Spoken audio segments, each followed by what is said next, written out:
All good. Okay, everybody.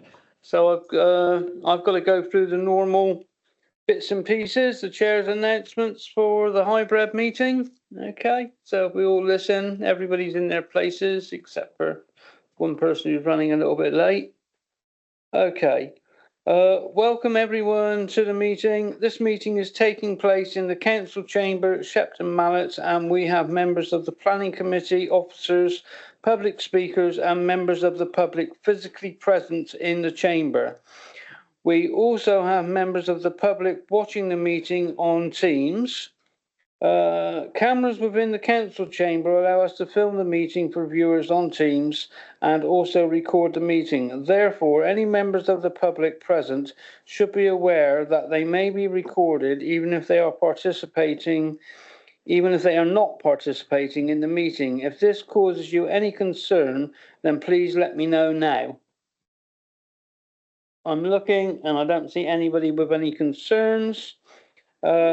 Members who have brought their own device with them should ensure that their cameras are switched off, and very importantly that their device microphones and speakers are muted for the duration of the meeting. Otherwise, this causes feedback on the council sound system. Public speakers contributing to the meeting virtually should switch their cameras off and put their microphones on mute until they are invited to speak by the chair. It is not permitted for any other member of the public viewing by Teams to contribute to the meeting at any time. Should any member of the planning committee wish to speak, please raise your hand and catch the attention of myself, Vice Chair Edric, or lead officers Anna and Simon, or in fact the legal officer Leslie. When members are in the chamber, speak, remember to switch on your desk microphone so that all those in attendance and viewing can hear you. Please do not use the chat function within Teams for anything. All contributions must be made verbally. And please can mobile phones be set to silent? And thank you very much. And then we move on to apologies for absence.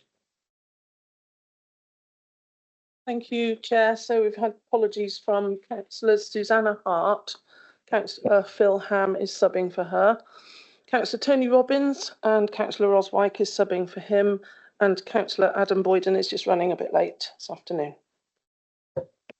Right.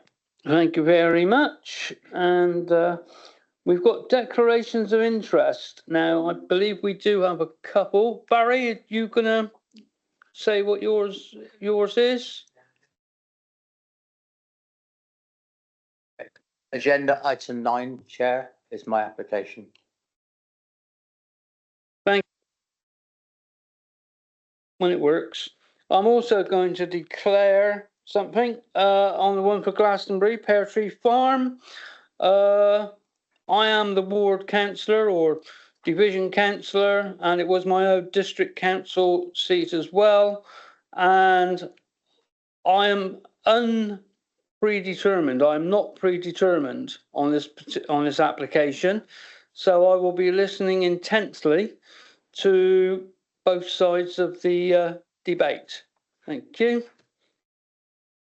Okay, we move on, and next we have public question time, which I don't think we have any. No. Okay, let's see. Right. Okay, next. Oh, pardon. Sorry, Ros. My apologies, Chair. Just for clarity, I spoke at the last meeting as a ward councillor on item 10, and I was supporting the parish council's position. In light of that, I would like some guidance as to whether or not I'm regarded as being predetermined on it or not. I'm quite happy to sit and listen. I've not made a public statement or said anything other than in the planning meeting. So it is on record what I've said, and it was quite clear.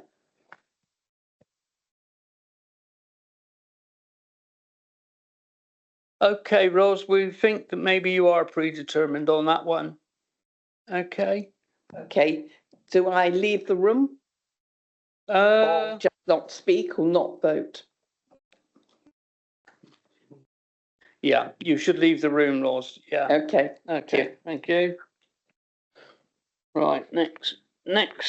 Hold on. I'm a little bit upside down here today. I can't do it with that. Right, so are we moving on to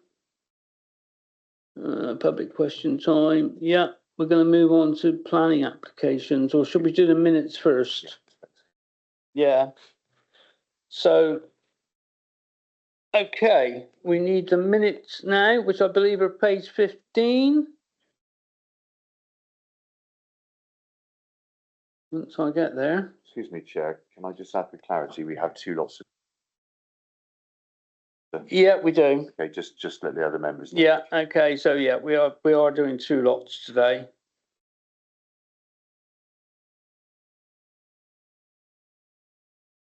Once I find them on the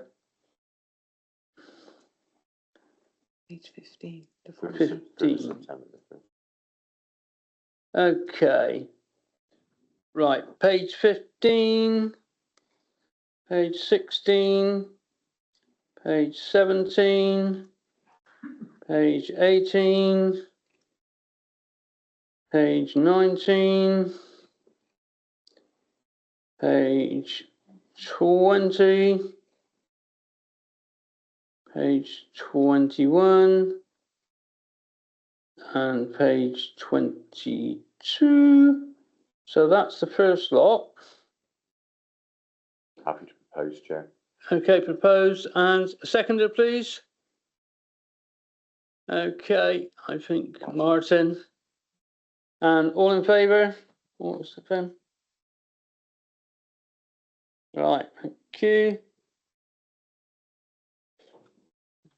Okay. So now we go to page 23. Page 24. Page 25. Page 26. Page 27. Page 28. Page 29. Page 30. Page 31. Page 32. And I think that's it. So we need another proposer, please. I'll do it again. Oh, Edric, Helen's going to do that one. Right, and Edric seconding. Right, all in favour?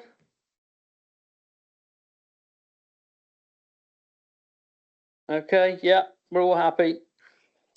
Thank you. Right, so we're going to move on. I'm going to go back up now. Whoever said that computers was easier?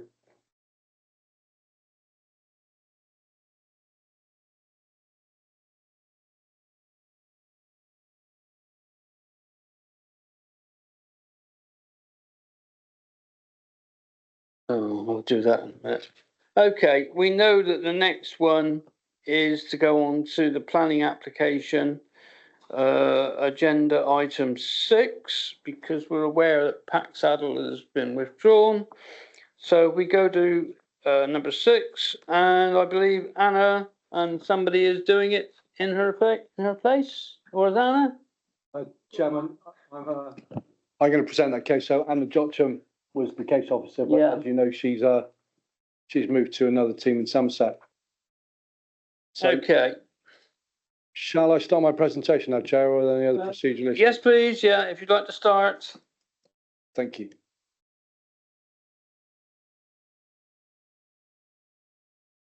Thank you, Helen. Chairman, apologies for that slight delay. So this application, members, it's a reserve matters application, and it's land at Sub Road, Butley, near to Glastonbury. As you'll see, it's an application for approval of reserve matters. and the reserve matters which the applicant is seeking the council's approval of are appearance, landscaping, layout and scale.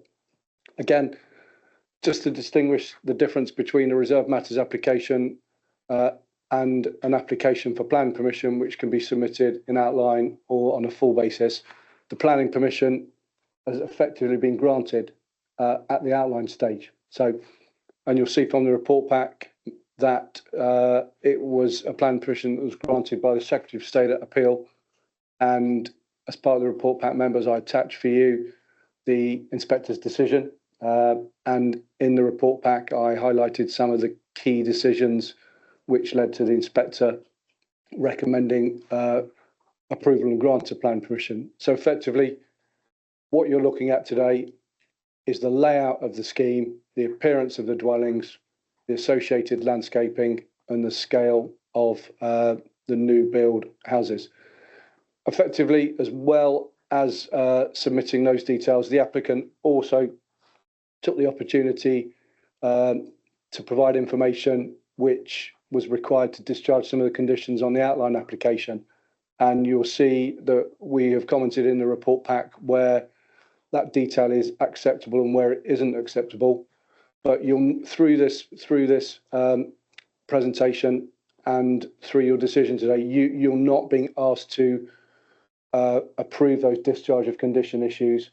The applicant will still have to come in with an application to specifically get them discharged. But you'll see in the report pack where we've said the details are acceptable and where they're not. And if you have any questions on that, feel free to ask in the debate and discussion. And again, you can see, before I move on to the details, the last housekeeping point really, this application has been revised quite a lot during its life with the council. And that's because the case officer and the council's urban design officer have been working quite hard to make sure that the scheme that we're presenting to you today does reflect and is compatible with its context. You'll see from the photographs that the site is landlocked and there is a falling gradient, so it has been a challenging site. But in terms of what we're presenting to you today, we are content that the applicant has met the test in terms of providing acceptable details for appearance, landscaping, layout and scale. Again, final housekeeping matter, because the plans have been changed more than once, in fact, some of the plans that were originally submitted had not been updated, or they've only recently been updated. And there are two plans in particular that haven't yet been updated to reflect the layout that you're going to see.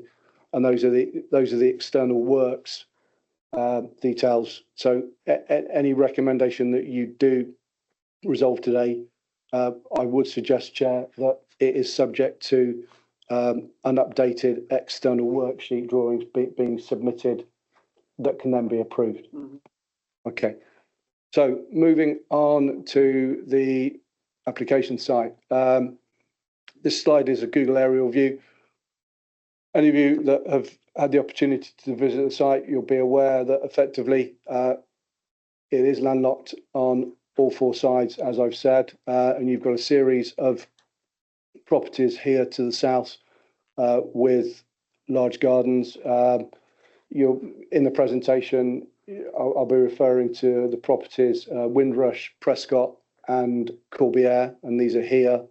This property here, Corbière, this property here, Prescott's, and this property here, Windrush. And there's one drawing that basically shows how the proposed houses in terms of their height and scale relate to these houses.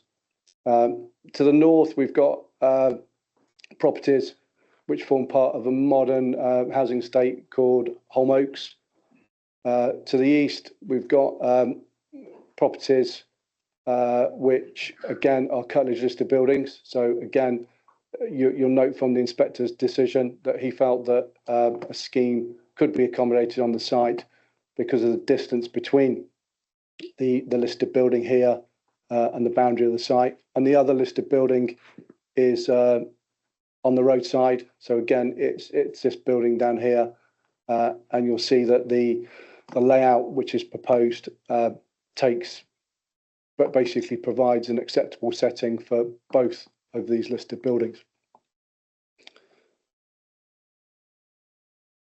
So again, just confirming the site area, you'll see the red line being the site location plan and the blue line being land that's owned by the applicant. So effectively, in order to achieve the access, which has been granted as part of the outline, the existing bungalow,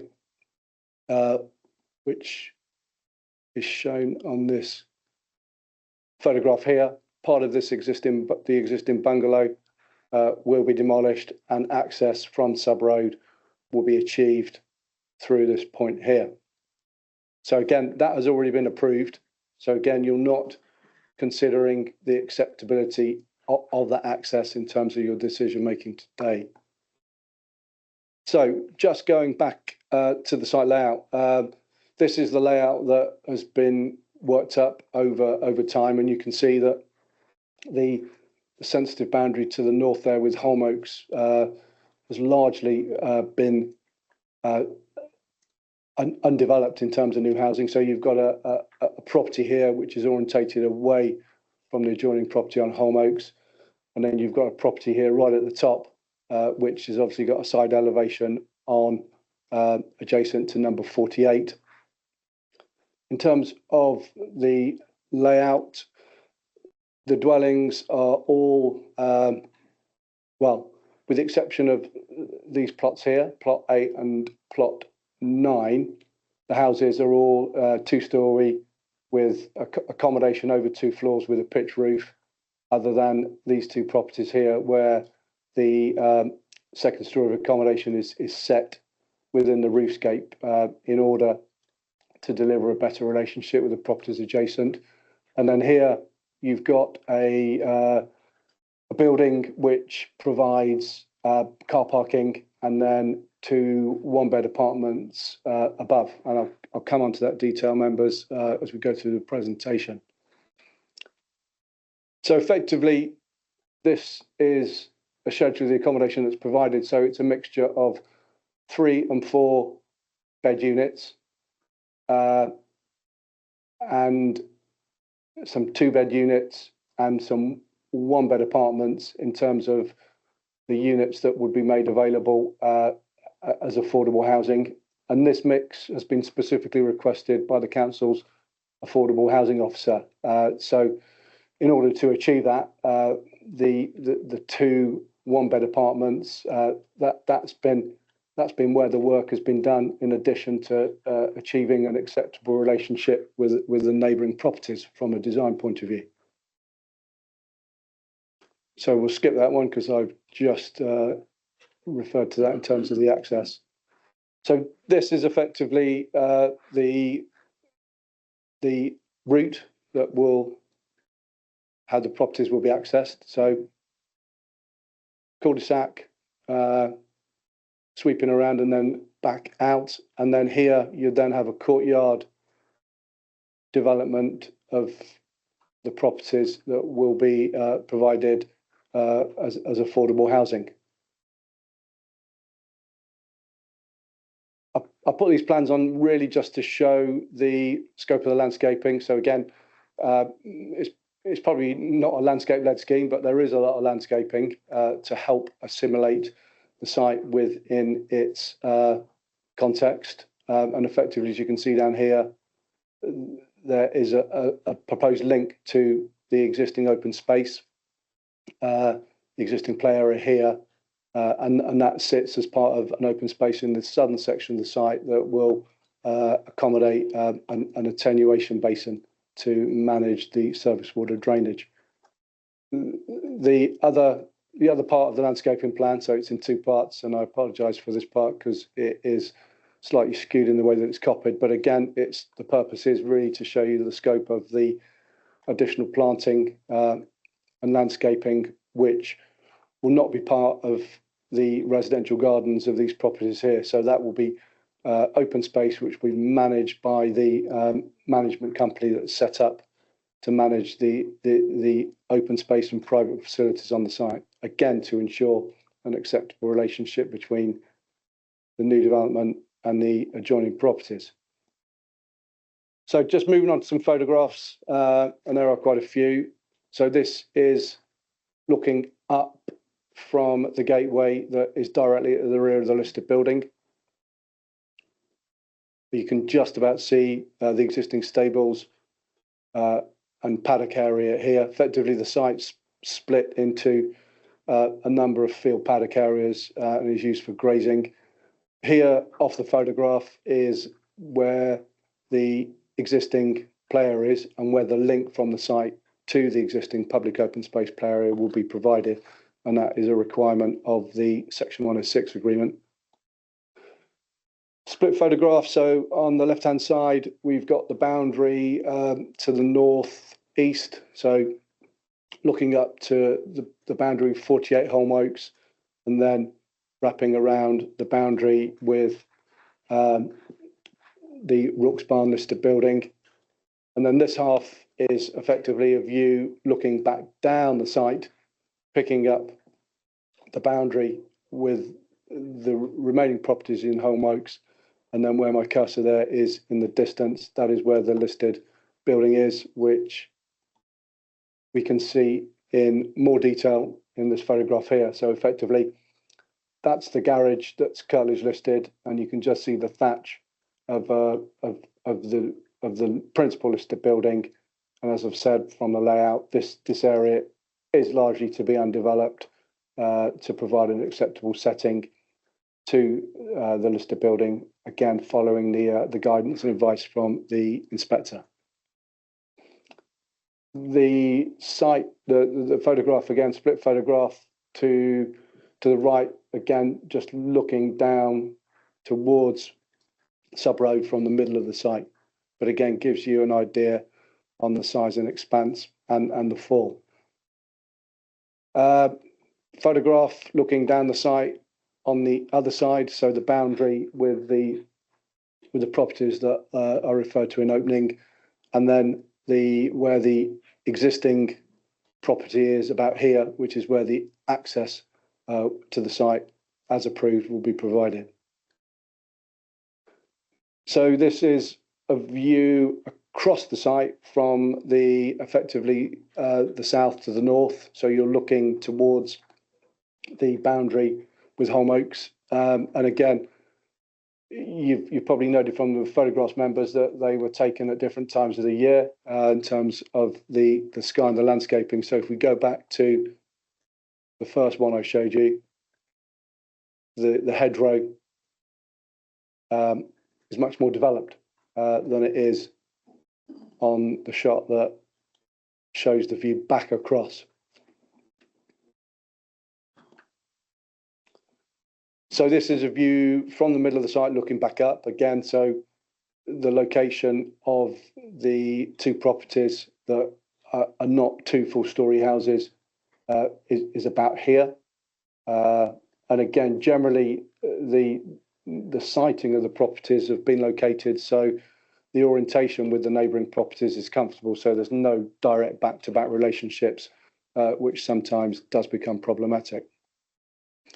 And then the final photograph is a photograph looking back from outside of the site. It's not that clear. So again, this is looking across the eastern boundary outside of the site into the sun. And then again, on the right-hand side, the split is a pinch view looking back through the existing hedgerow down to the site and down to Sub Road in the background there.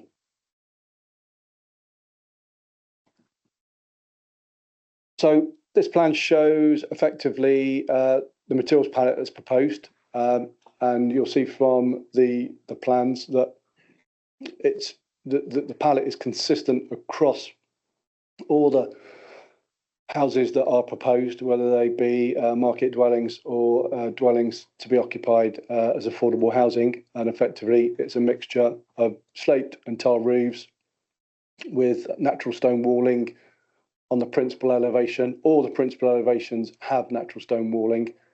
Some of them don't have natural stone to the sides and the rear where a render is used. And I've got some elevations to show you of that. I haven't got elevations of all the plots because the presentation would go on for a long, long time if I did that.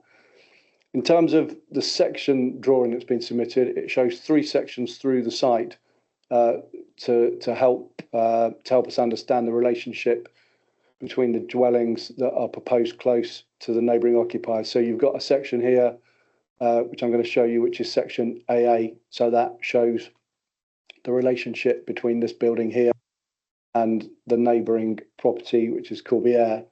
And then there are 2 other section drawings, one BB, which is an internal section, so it doesn't serve any purpose. It's showing the relationship with the neighbouring buildings.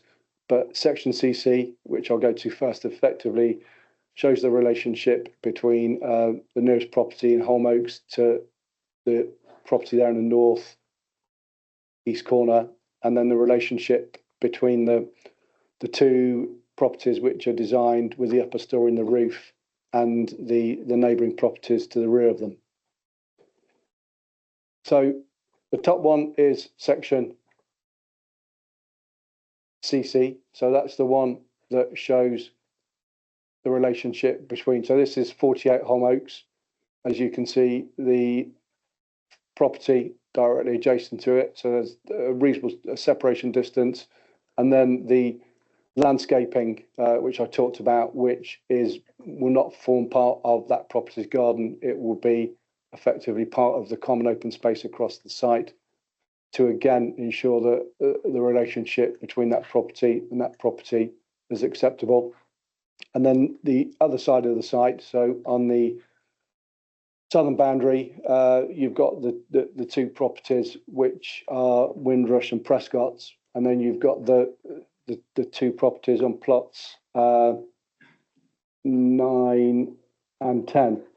Sorry, not 9 and 10. Let me just check.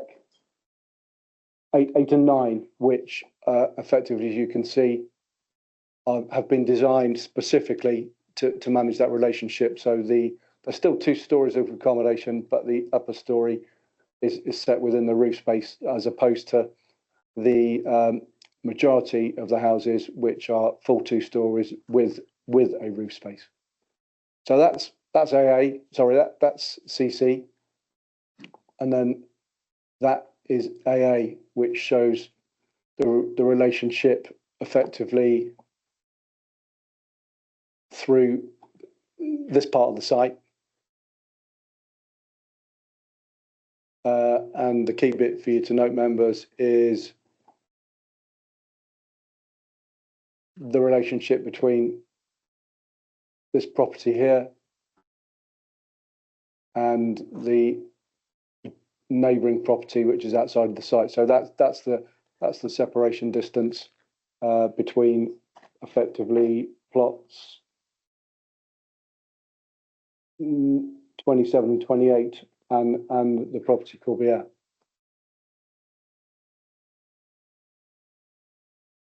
So I'm now going to show you some of the floor plans and elevational and visuals to give you an indication of what the properties will look like. So plots 1 and 2, so these are the first 2 properties that you will see as you enter the site through the new access. And you can see traditional stone-faced elevation facing the side, and the rears are going to be rendered elevations, a tile roof. So again, back to the schedule, these 2 properties would be open market housing. The floor plans, quite conventional, ground floor accommodation, upper floor accommodation with the bedrooms. As I've said, with the exceptions of plots 8 and 9, they are traditional 2-story houses. And the visualization, this is what they would look like. And then you've got the indicative access through to the open space shown there in the foreground. So the next one I've got details of is plots 4 and 5. So this is the one in the northeast corner opposite Holm Oaks. So again, conventional 2-story property, stone-faced front elevation, rendered otherwise. Again, we've got the floor plans.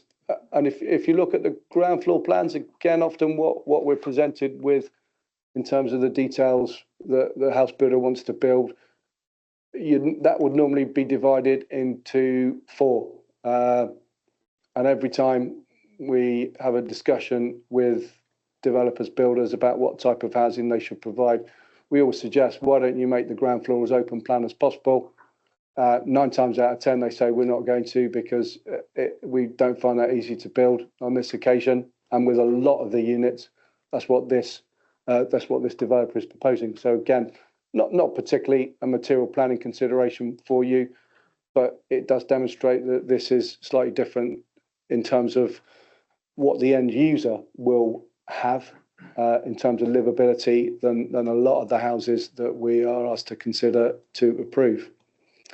And then again, a visualization. So effectively, this is showing plot 4 there. You can just see the edge of it, the garages that serves that plot and plot 5, and then further along plot 6, which again, I haven't got the floor plan details, but again, it's just helpful for you to have an indication as to what the properties will look like as part of a street scene. So then moving round, talking about plot 8 and 9, which I've referenced a lot. So effectively, this is the 2 properties that are closest to the adjoining properties on Barton Road. And as I've said, 2-story accommodation, but with the upper floor set within the roof. Again, a mixture of natural stone and rendered walling. Again, in terms of the living space, nice large living space at the back. In terms of the visualization, when it's built, if it's built, that's what it would look like. So moving around that part of the site, I've now got visualizations only, as opposed to showing you the full elevation and floor plans, because otherwise, again, the presentation would go on too long. So effectively, we got plot 7. So that is in the southeast corner. So effectively, it's backing on to the area in which the Rooksbarn listed building is set within, but it's set away from it, which again is why that's comfortable as a 2-story building, traditional, as opposed to 2-story with the upper floor set within the roof. And then moving round, we've got plots 10 and 11. So again, open market housing. You can see the traditional form, 2 stories, roof, stone-faced elevations. Right, moving round. So moving around to plot 23. So I'll just go back to the layout just so you can familiarise yourself as to where we are now. So what I've done is given you a whistle-stop tour. What I've just done is given you a whistle-stop tour, really, of effectively the development going up and around. So that's plot 10, 11. Sorry, 9 and 10.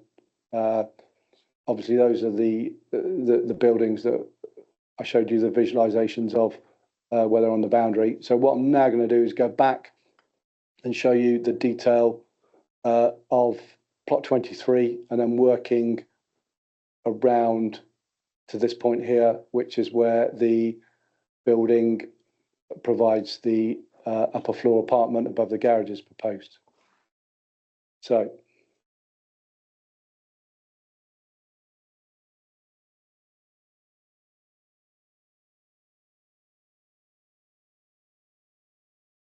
again, this would be a 4-bed unit, accommodation over 2 floors with a roof. So this is a 4-bed unit that will be occupied as affordable housing.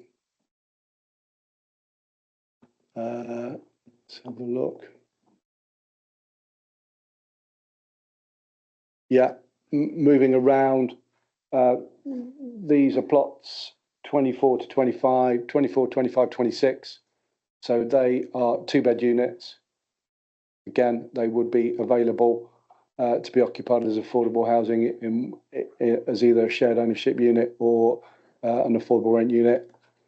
Moving around, again, 2 3-bed affordable housing units. So you can see stone rendered front elevations. With rendered elevations, again, identical pallet materials to the market housing. And then the last 2 traditional houses. So you've got effectively plots 29 and 30. Again, 3-bed affordable housing units, stone faced front elevation, and then you've got the rear of number 10 in the background there. So just in case any of you were thinking what that unit is. And then the last slide, members, is a visualization of the building, which will provide garaging at ground floor and then flatted accommodation at the upper floor. You've no doubt seen in the report pack how, as the officer team, we have assessed the acceptability of this building. It's important. It delivers the range of accommodation types that your affordable housing officer has asked for. It will present a different view from plots 19 and 20 that will be set, obviously, the other side of the building.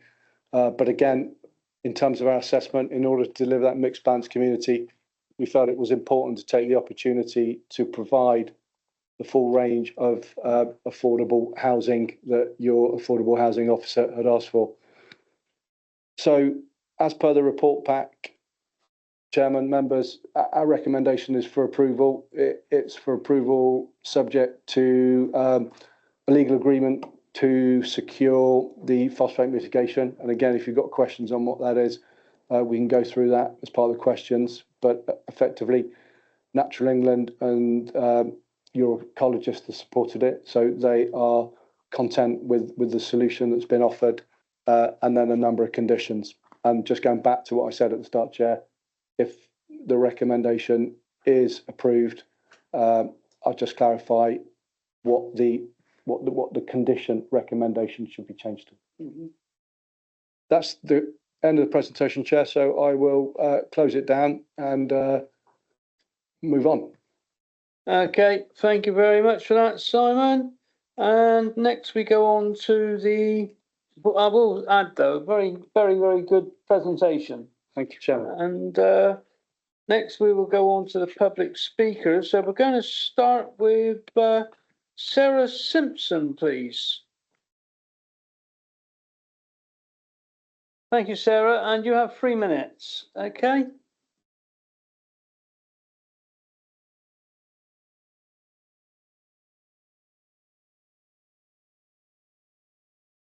Lovely. Can you hear me? Hello, I'm a Butley resident. I live to the east of this site in a Greater Lister building. There are actually 5 Greater Lister buildings up there. I think you've only mentioned 2. My garden looks directly, and all my privacy and all my windows look directly onto this site.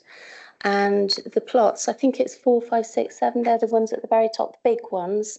They really are very, very tall. They're very, very big. They will be intrusive. They will block out skylight, not just, views, which apparently Greater Lister is meant to have.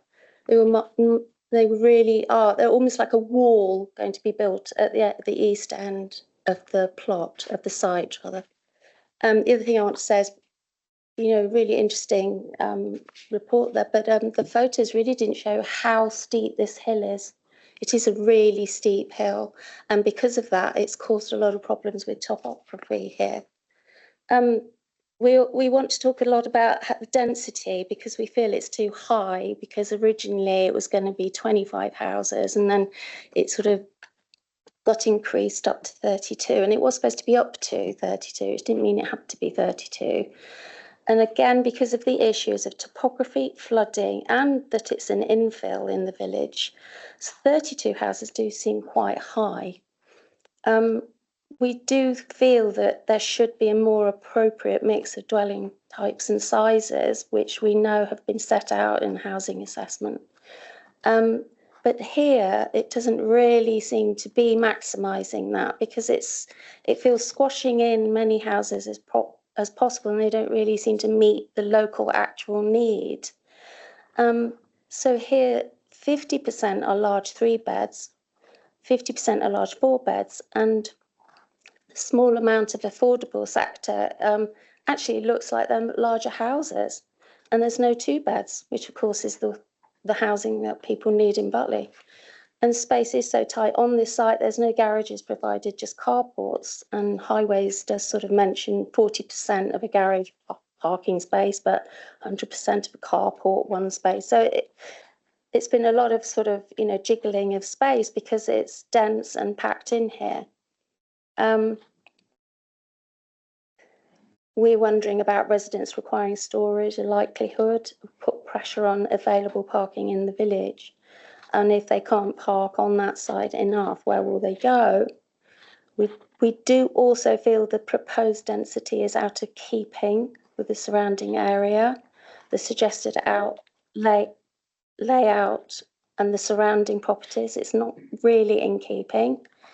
And there have been objections mentioned, I quote from Andrew Clark, references made in the current application to the fact that Westview would seamlessly blend into the village, being adjacent to and similar in scale to Homeworks. This is actually not the case. It is much, much larger, all buildings taller, much, much denser. I've got to ask you to wind up now, if you could, please. Thank you very much. Thank you. Thank you. And next we have Janet Trimmer, please. And you have 3 minutes as well, Janet.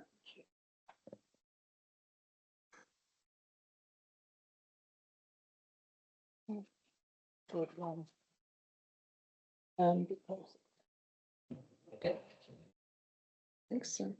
I live on Barton. Sorry, I have a voice problem, so I can't speak very loud.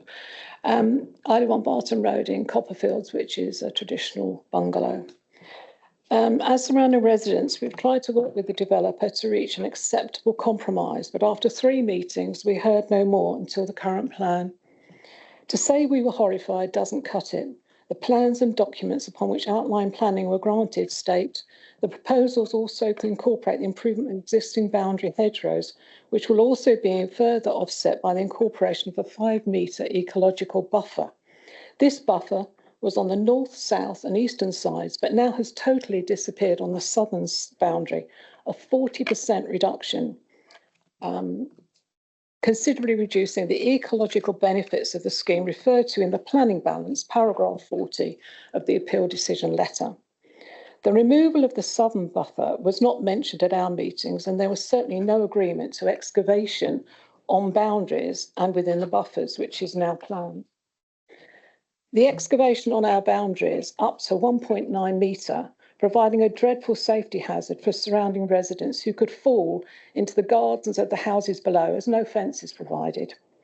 In any event, planning doesn't permit a 6-foot fence, which we need for residential amenity, safety, privacy and noise reduction, to be placed on top of a 1.9 metre earth wall. As for the earth wall itself, the root lock system appears to be akin to a wall made of sandbags, and will no doubt provide a cheap climbing frame for children to clamber up into our gardens of surrounding residents, yet again ruining our residential amenity. An ecological buffer is defined as a protected area that surrounds a sensitive area to reduce the impact of human activity and land disturbance. Although this is slightly contrary to what the gentleman over here said, but I see no evidence of this in the plans. The layout shows the boundaries between the properties of the north and eastern sides extend through the buffer zone to the boundary around the site. Is the reality that the buffer in each garden is in the ownership of the property owner and is just a name given to 5 metres at the end of each garden? particularly as there is no mention of a maintenance company as far as I can see in the application. Who will enforce the existence of the buffer to ensure it continues in perpetuity as a protected area? What will stop the homeowners from removing trees and hedging to make gardens larger, more usable, or build a home office? Plot 4 may have the care of the buffer along the northern boundary to Plot 3, but will they want to maintain this long strip, or will it just become an unholy mess? Paragraph 9 in the schedule of conditions to the appeal decision letter gives no real comfort, although it indicates trees that die within 5 years of planting are to be replaced. However, if the buffer is to be in the ownership of each householder, how can this be enforced, as the council will not have a contractual relationship with the householder? Or will the council impose tree preservation orders on each tree to ensure they are not removed? But this is not maintaining the buffers in their entirety. Excavation to 1 metre occurs along half of the eastern boundary within the buffer zone and as close to the well-maintained boundary hedge as can be, putting at risk the ongoing existence of the hedge. The developer produced a tree survey and arboricultural impact assessment in 2022, and a RISE report was supposedly produced in 24. But as far as we can tell, nothing. Oh, okay.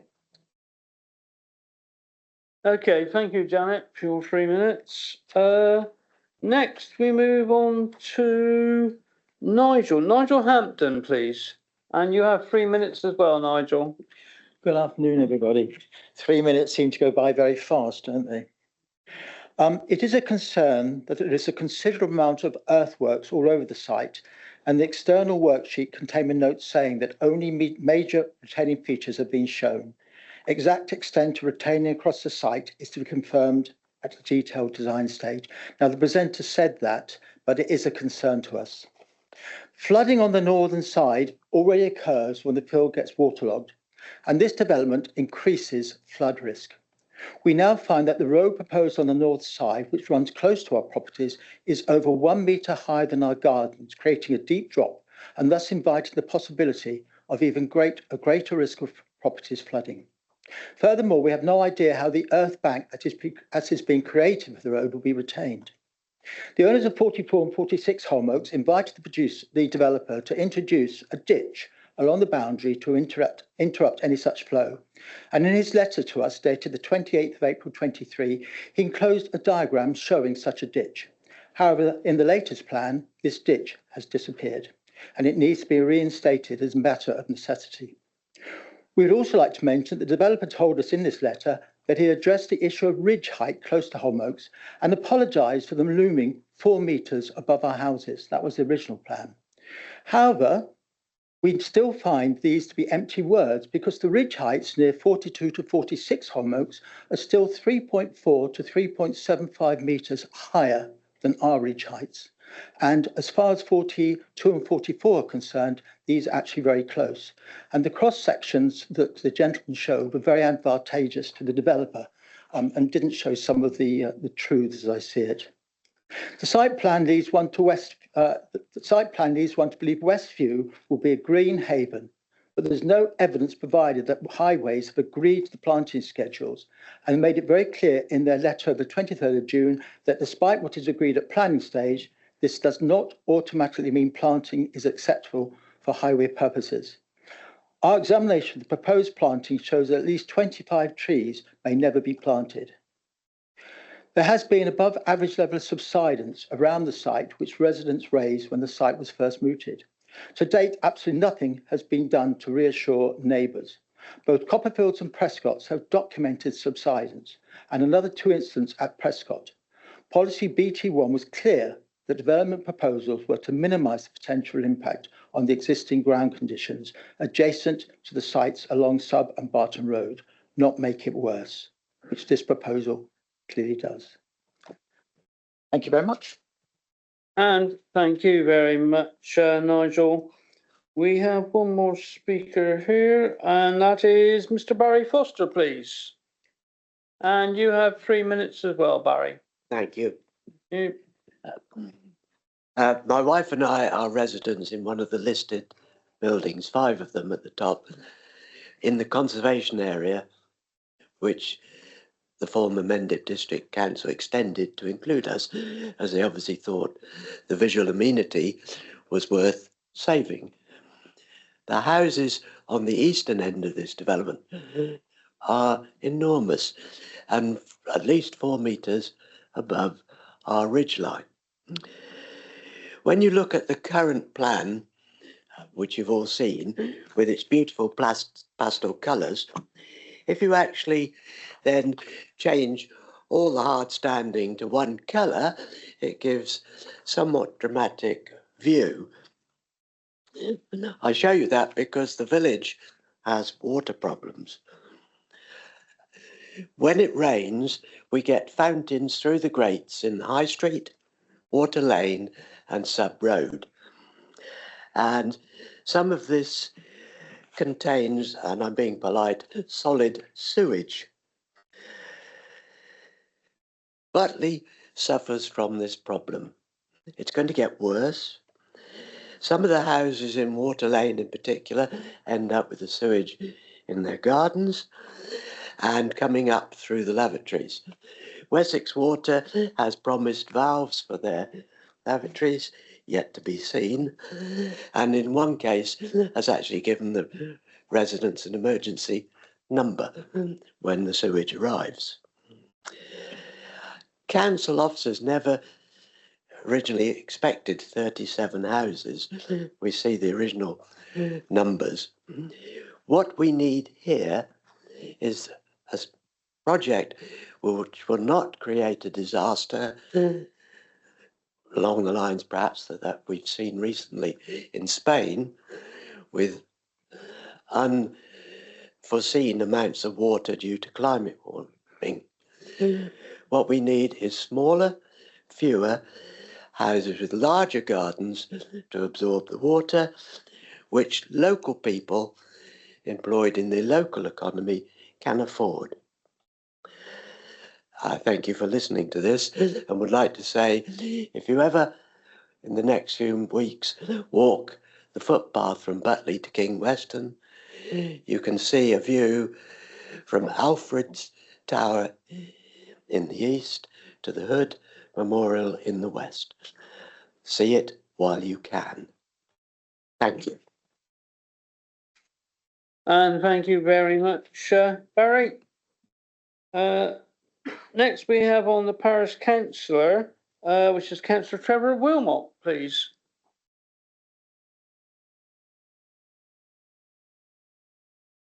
And thank you, Trevor. You have 3 minutes or so. Chair, thank you for allowing me to speak. I draw members' attention to one particular condition contained in the inspector's report, which the council continues to believe is critical to this development. That condition is contained in paragraph 45 of the inspector's report, and it reads as follows. I have imposed conditions to include the provisions ensuring a footpath link to the village centre is provided. The recommendation from the planning officer contained in his report, which you've already received on these reserved matters, is that planning permission be granted. In paragraph 4.4 of his report, he notes that the development includes a pedestrian link to the adjacent play area. It seems to me the implication being that the link will continue on into the village, thus meeting the inspector's condition. The planning officer fails to note, however, that the access onto and through the said play area, including the current edge, is owned by Butley Parish Council, and that without such permission, the rendered access is rendered impossible. The Parish Council, which I'm chair, has consistently refused to grant such access. You were aware of our earlier submissions to the Planning Committee on the grounds of safety concerns, particularly for the young families already using that play area. The Parish Council sought a meeting with Galleon when the first planning application was made to discuss the matters of access and safety. The developer attended that meeting, but has subsequently not responded to our concerns, nor discussed with us further the matters the required access. The Parish Council remains open to that discussion without prejudice to the decision that will be made. Until such matters or concerns are addressed, assuming they can be, We will not grant access onto the area, which will then open up access from this development into the village as required by the planning inspector. My question to members this afternoon is very simple. It is this: how can a pathway, which at the moment goes nowhere and cannot achieve the access required by the planning inspector into the village, how can such a pathway be consistent with the condition which the planning inspector has laid upon you? Thank you very much, Chair. And thank you very much as well, Councillor Wilmot. Sorry. Okay. Next, we have the applicant's agent, Mr. David Norris, please. And you have 3 minutes as well, David. Thank you, Chair. Thank you. My name is Dave Norris and I represent Gallion Homes today. Just in response to a few points that have been made by the members of the public and the parish council. First, to confirm, the inspector did agree that 32 dwellings could go on this site. So any other numbers are kind of irrelevant. That's what the inspector said was okay. The housing mix is as being agreed with the local planning authority. We put forward other mixes, but we were told that we should put it to this mix, and therefore that is what we've done. And similarly, the affordable housing mix has been amended to meet the requirements of the local planning authority. So this is 10 affordable homes. And I think we worked out that in Butley, you've had about, I think it's about 10 affordable homes over the last 10 years. So proportionately, you'd be very much under delivering on affordable homes. And these are deliverable homes. If permission is granted today, these will be delivered. And also, furthermore, in terms of the agenda for today, I note there are other applications on here which you are being asked to recommend approval for or support on the basis of housing delivery. I just remind you, this is a site that has a planning permission for 32 homes. If it is approved today, they will count towards your 5-year land supply on a site that has already been given planning permission. So I fully appreciate what the neighbours are saying. Nobody wants new homes next to them. Some of the comments about fewer houses on there, I just don't think are reasonable. For a start, we're about meeting housing need and affordable homes. Unfortunately, that sometimes means increasing the density. But as the inspector said, 32 is suitable for this. I'm not sure if it's possible to ask the officer to show the location plan again or the site layout plan, but I think it's really worth noting that the relationship between properties on modern estates compared to the distances between proposed dwellings here, the existing housing stock, we're talking people with 30, 40 metre back gardens. And on modern estates, we're talking 15, 20 metres. So although if I lived in one of those houses, I may not be happy with the house 40 metres from my house. However, it's not reasonable in planning terms to refuse it on that basis. Just a couple of other quick things as well to run through. I don't intend to add much more because the officer's report was really comprehensive and showed the quality of the product that has been designed in accordance with the local planning authority. I think it could be a real success story here going forward. So 6 years ago, the application was originally submitted. It went to appeal, a costly appeal along the way. Subsequent application for reserved matters, which was then hit by the dreaded phosphate situation, which again took time and money for everybody involved. But despite that, we've kept on working with the planning officers. And if you look at the planning file, you'll see just how many amendments have been made to the scheme, all at significant cost. But I think you'll have seen from the images there, the quality of the product is really high class. And I think the affordable and the open market, they're tenure blind. You can't see which ones are which. So I think, that's a really good point. I said 10 affordable homes for a parish village that has been delivering probably less than one a year, and has surrounding parishes and hamlets that don't deliver any, and who look to places like Butley to get some affordable opportunities. Again, as I appreciate the neighbours won't be happy with this, but just say, respectfully request that members support this and allow these 32 to be delivered as part of the housing supply. Thank you. And thank you very much indeed, David.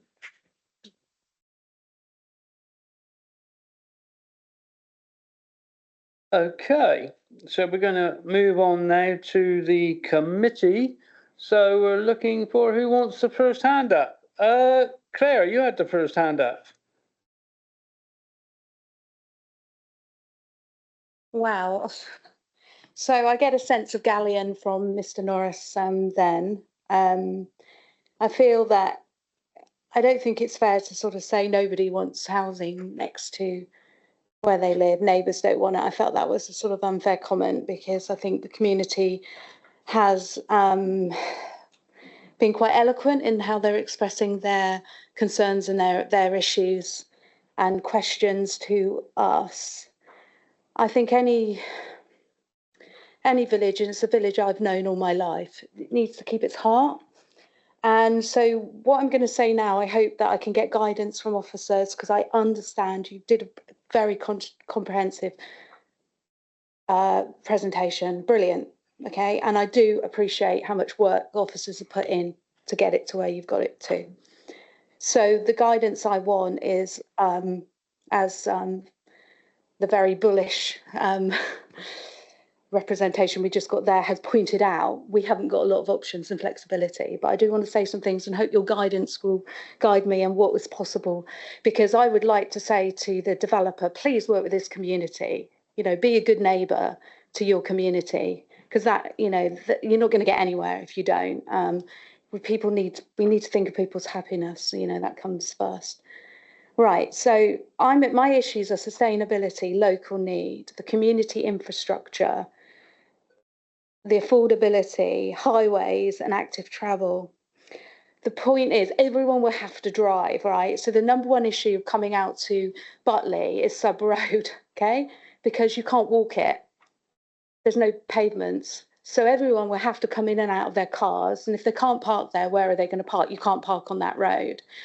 So where is the consistency with our sustainability when we've had to turn planning down because of the state sustainability relying on cars? This is all about cars. The bus service is poor. There's no active travel routes around there. Please correct me if I'm wrong, those who also know the area. So I'm worried about the sustainability of it, the community infrastructure. Butley's a primary village, but it's got a small tiny shop. It's got no pub. It's got a school. So I worry that this is being presented as this new beautiful kind of plan of housing, but it just seems to me it's packed in, overpowering, tiny windows. Where's the views for the houses that are being built, let alone the views of the people that are already there? So really, to sum up, I think that if this is a case of, as we've just heard, you've got to approve this, you've got no choice. Why are we here? You know, why are we here? We may as well just go, okay, just do your presentation and then we just go. So I think that they've got to do better, and they've got to do better with the community. And we you know, and I hope officers, we can work together on that. As I say, I know you've done a brilliant job with the planning and the detail and doing your best and taking the time. One question though, as you probably know, I do have an interest in highways. And as I mentioned, Sub Road is a very tricky road, especially for the young families who want to come out and actually walk down it and are frightened of doing that. So there was a very long conversation of documentation to do with highways, right? So I did look out for that.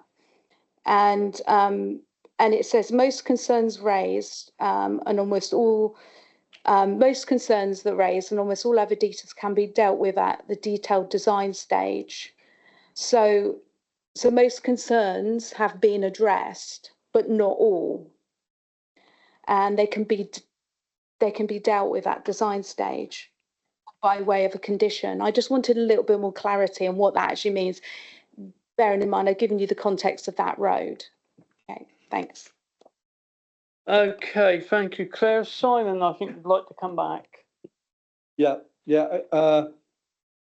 Councillor Sully, in terms of the points you raised, as I said at the start of the presentation, the outline planning permission effectively establishes the means of access. So the access from Sub Road, that's effectively agreed. And what as planning authority we are considering, if in terms of, if you like, highway infrastructure, is the internal layout. And the comments that you referred to effectively, if you go ahead and grant approval for these reserved matters, obviously what the applicant will have to do, they'll have to go through the process of designing the details of the highway, and there's there's two sections of the Highways Act that they need approval from the Highway Authority on, depending if it's going to be adopted or not. It's section 278 and section 38. And we've got Emma here to give you some more advice if you need, but that's the detailed design points that the report pack talks about. So effectively, as a committee making the decision on this application, on the officer recommendation, the scope that you can consider in terms of highways and connectivity, it is unfortunately limited because the inspector took that away from you when he granted planning permission at the outline stage. Obviously, from a connectivity point of view, we've got the requirement to provide the link through from the site to the play area and out into the village beyond. And I think we heard from the Parish Council Chairman that they're happy to continue having discussions with Galleon so that can be achieved. And if they can't achieve it, then they would effectively not be complying with the terms of the outline permission. And if they commence, they would need to revise those details. But again,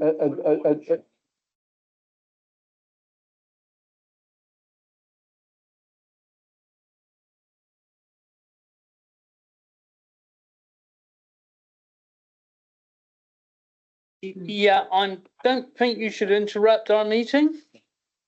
Thank you.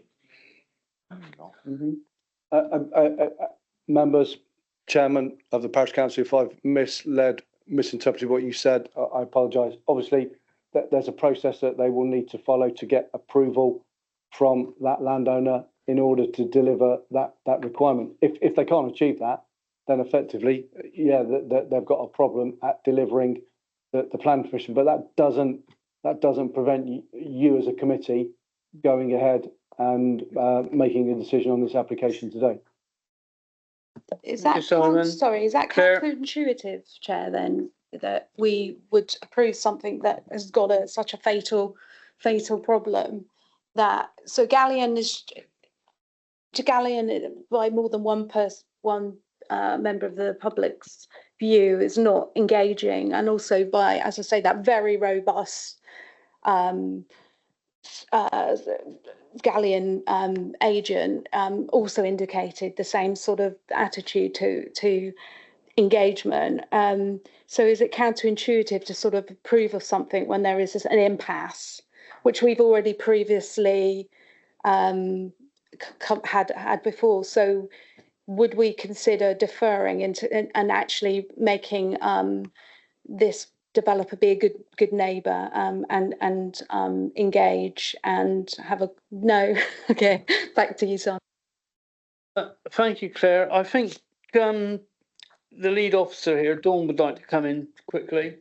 Thank you. For those who haven't met me, Dawn de Vries, I'm Service Manager for Development Management across the whole of Somerset. So I have attended this committee virtually a couple of times, but it's my first time in person. It was just coming back to a couple of points that you raised earlier in terms of sustainability. So sustainability is really the principle of putting that many houses in that location. So as Simon said, that bit is really covered by the outline planning permission. So you also asked about highways. So in the appeal decisions, page 150 and 151, there are conditions set out by the planning inspector in terms of parking, construction management plan, the site access and visibility displays. But in addition to that, there is condition 4, 5 and 6 and 7 on the approval of reserve matters recommendation before you, in terms of making sure that each dwelling can't be occupied until there's a proper consolidated access and parking area for them. There's bike parking, there's electric vehicle parking. So we've tried to cover as much as we can within the remit of the restrictions that we've got. But so sustainability would have been covered off at the outline. The highways we've covered as much as we can, again, within the restrictions that we've got for the appeal decision. And in terms of footpath connectivity, it's not unusual for footpaths to connect to third-party land. The condition does require it to be delivered. If the applicant subsequently comes back and says, I can't deliver it. The question that we ask is, what measures have you taken to try and deliver it, and why hasn't that worked? And we would look at that in terms of a Section 73 application, because they'd have to vary that condition. And given that this application is before members for determination, it could well be that the Section 73 would be before members for consideration. I wouldn't suggest it's a reason for refusal, because normally those negotiations are undertaken outside of the planning process, but it is a requirement of the condition. Thank you. Okay, thank you, Dawn. Claire, did that answer you? I listen with interest to the rest of the committee's views. Thanks. Okay, thank you. Simon, did you need to come back in again, or are you happy with? I think Dawn set out a really clear response to those questions. All I was going to say was, if you think about if we have an application for a public house or a nightclub, we'd bring the application to you for consideration and determination. You might decide to grant it. If you did, the landowner would then need to go through the licensing process to get a license. So it's not, it's not significantly different. There's another process, another hurdle that they need to go through in order to be able to implement the permission, just like in that scenario. But I think Dawn's helped you with the clarification point. Just ask a question then. Does that mean there's going to be another variation then in what is in front of us today, after we've Who would like to answer that? potentially? Yeah. In terms of process, if they then start negotiations with the parish and come to an agreement, that footpath should be delivered, and that's what the condition requires.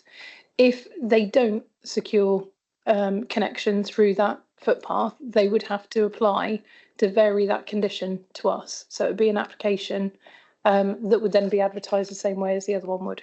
So we would hope that the developer and the parish council will work together to enable the best outcome for the community. But it will be a joint arrangement that they will have to come to that's outside of the planning process. Sorry, I get the means to the end, okay, what you're saying, but I'm talking about the end here, because there seems to be only one access point and there is an impasse on that access point. We've heard the view on that. So it looks like we're going to get to that point, aren't we? So I can't see how we could hope for the best that there's going to be some kind of another variation, another access point would suddenly materialise in this particular packed-in vision of housing for Butley. Okay, Claire, thanks for that. If you sit back and wait. Dawn, are you going to come back again? I was just going to say the condition requires the connection point. The developer has heard the debate. The developer knows how strongly the community feel about it. I would strongly encourage the developer to work closely with the community, because it is about enabling the best for everyone. His development will need to get through that connection point. So it's a point that should be worked out by both parties. If it doesn't, it will require another application. And if it requires another application, we will be asking why it didn't work. And we will be asking what responsibility they took in delivering that. Okay, thank you, Dawn. We can move on next. Yes, Helen, you are next on the list. Thank you. I've got 4 points I wanted to make, but now we've just had that conversation. I have something just to add to that as well, which is that I also want some clarification about whether it can be, should or shouldn't be a pre-commencement condition, that we have that agreement about that footpath rather than it coming in later. Because quite a lot of these things, we often put the cart before the horse. And in this case, I think we need to have that first rather than waiting for them starting work on building foundations and whatever, and then going, oops, we can't get a footpath agreement. So I just think that needs to be a pre-commencement condition. But that was my first point. Right, my second point is I wonder if the officer could answer the questions that the lady raised about the ecological buffers and the maintenance of those buffers, about how wide they are, about a ditch being built right next to a hedgerow, which could actually jeopardise the roots of the hedgerow, all that sort of thing. So if we could have some clarification on that. That was my first point that I was going to make. Right, my second point was about the sustainability and renewable energy, which is paragraph 22 of the officer report. And it says that the sustainability statement demonstrates the applicant has considered options of the need to reduce energy. And these things will be considered at the development and construction stage as part of building regulations. The electric vehicle points are to be secured by condition, but there's no other indication at all that there's going to be any kind of sustainability measures in these houses. In fact, I know we saw quite a lot of terraced houses when we looked at the illustrations, but there are at least 4 detached houses there, and they are like 1 metre apart from each other. So you've got a ridiculous extra number of bricks being used, but also you could have had semi-detached houses with good soundproofing and much better energy efficiency. I noticed there's no solar, no air source heat pumps, and that a lot of people in the village have actually got solar panels on their roofs, and it's a shame that we haven't got them automatically here. So that was wondering if we could actually add that as a condition. Can we add that as a condition if this goes through? So I might need to propose that. And then I'm getting mixed up. Oh, I know. Okay, about the housing mix. I was pleased to see that there were some 2-bedroom houses and the affordable housing mix, but that local people have said that they need some 2-bedroom houses for market housing. And I'm a bit fed up with a lot of these estates that are going up, particularly in nice villages or, sort of where they're basically 3- and 4-bedroom houses for people that are coming in who've got families and got money. But we've got an ageing population in Somerset, and we've got people that are like my age. I'd like to actually downsize into a 2-bedroom property. I want it to be a nice one. I don't want to go into some of the starter homes that were built in the 80s, which have got very poor soundproofing and are very small. Badly built. I would like to actually see some quality 2-beds. So that's just an observation, really. I'm disappointed that we didn't have more 2-beds in the market housing, and that reflects what the locals have said. And lastly, I'm concerned about what we've said about the fact that it's on a slope and it's draining down towards the Holme Oak development. And I noticed that it says paragraph 32 that I don't know if it's the inspector that said that, but he's concluded that further information regarding potential issues around geology, groundworks, drainage, etc., should form part of the construction management plan, which would require approval of the local planning authority prior to commencement of construction on the appeal site. So can I also ask, is that a pre-commencement condition? And are we going to have a proper report from a surveyor geologically qualified surveyor that's going to do that? And will that also address the sewage issues that one of the residents has mentioned as well? Because we need to also look at foul drainage as well. So sorry, that's quite a lot, but I've been waiting. Right, thank you, Helen. Simon, have you got an encyclopedia there? 5 points, actually. 5 points. So, Yeah. management and maintenance of the open space. It won't be part of the residential properties. It will be effectively part of the open space across the site, and the section 106 that binds the outline planning permission sets out the management requirements. It's covered at 13.8 of the report pack. In terms of the sustainability matters you raised, you'd be quite entitled to condition the delivery of air source, ground source, and or roof mounted PV if you felt that was necessary, and that's something you've done before. So that's certainly within your gift. In terms of the housing mix, again, it's always difficult. We've set out in the report pack that we think overall the mix across the site is acceptable, and you've heard that specifically the accommodation types in terms of the affordable housing provision reflects what your own officers have asked for. In terms of the drainage, that is managed again through a condition on the outline. And if you look at the report pack, in terms of the construction and environmental management reference, those details, are we going to have a full proper report in terms of an evaluation of the geography of the site? I've actually brought it along because I did think it might be asked for. I haven't brought all the many appendices, but yes, they've submitted it, and we can approve it. We're not asking you to approve it, but yes, they have done it. Yes, Helen, briefly. I'll be brief. First of all, I'm not quite sure when you say reference 13.8 regarding the who's actually, can you just quickly tell me who is actually going to be looking after those open spaces? Is it going to be a management company? It will be management which company, is usually the case. All right, thank you. And I don't know if I need to, I don't know who, someone else has got one on. I don't know if I need to do that now or I'll wait for the debate for other people, because I know there's lots of other people waiting, but I would like you to come back to me, Nick, so that I can make a proposal with regard to conditions on the sustainable housing. All right, thank you. That's fine. I'll come back to you after we've been through the rest. Okay, Benty, you're the next one. Thank you, Mr. Chairman. I was to say thank you very much to the planning officer for this very big display of beautiful aquarels. I have got a couple of questions. I'll try and make them quick. The housing officer that has decided that this here is brilliant. I don't know the housing officer, and most certainly she's not, or he is not my officer.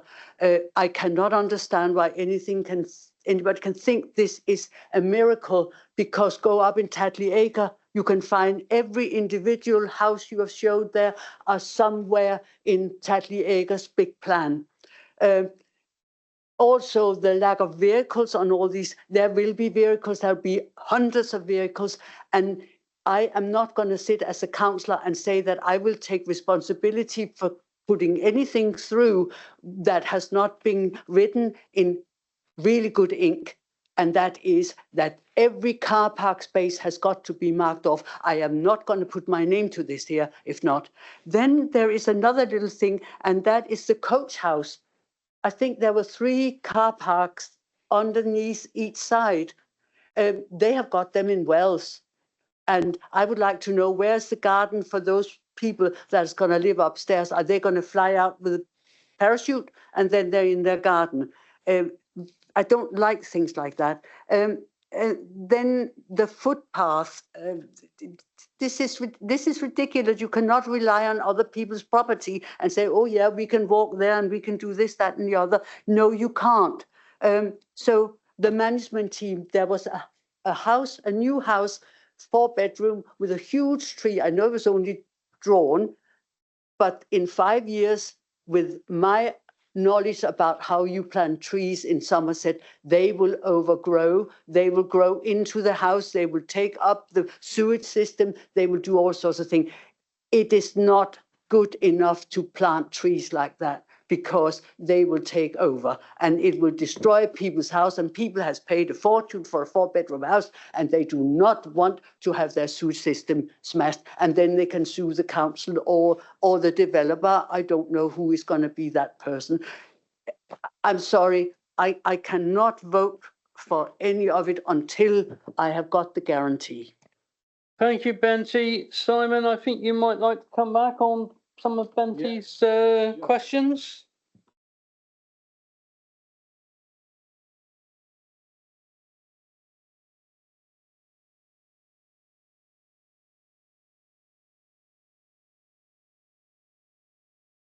No. I was just going to show you some of the slides again, Councillor Hyde.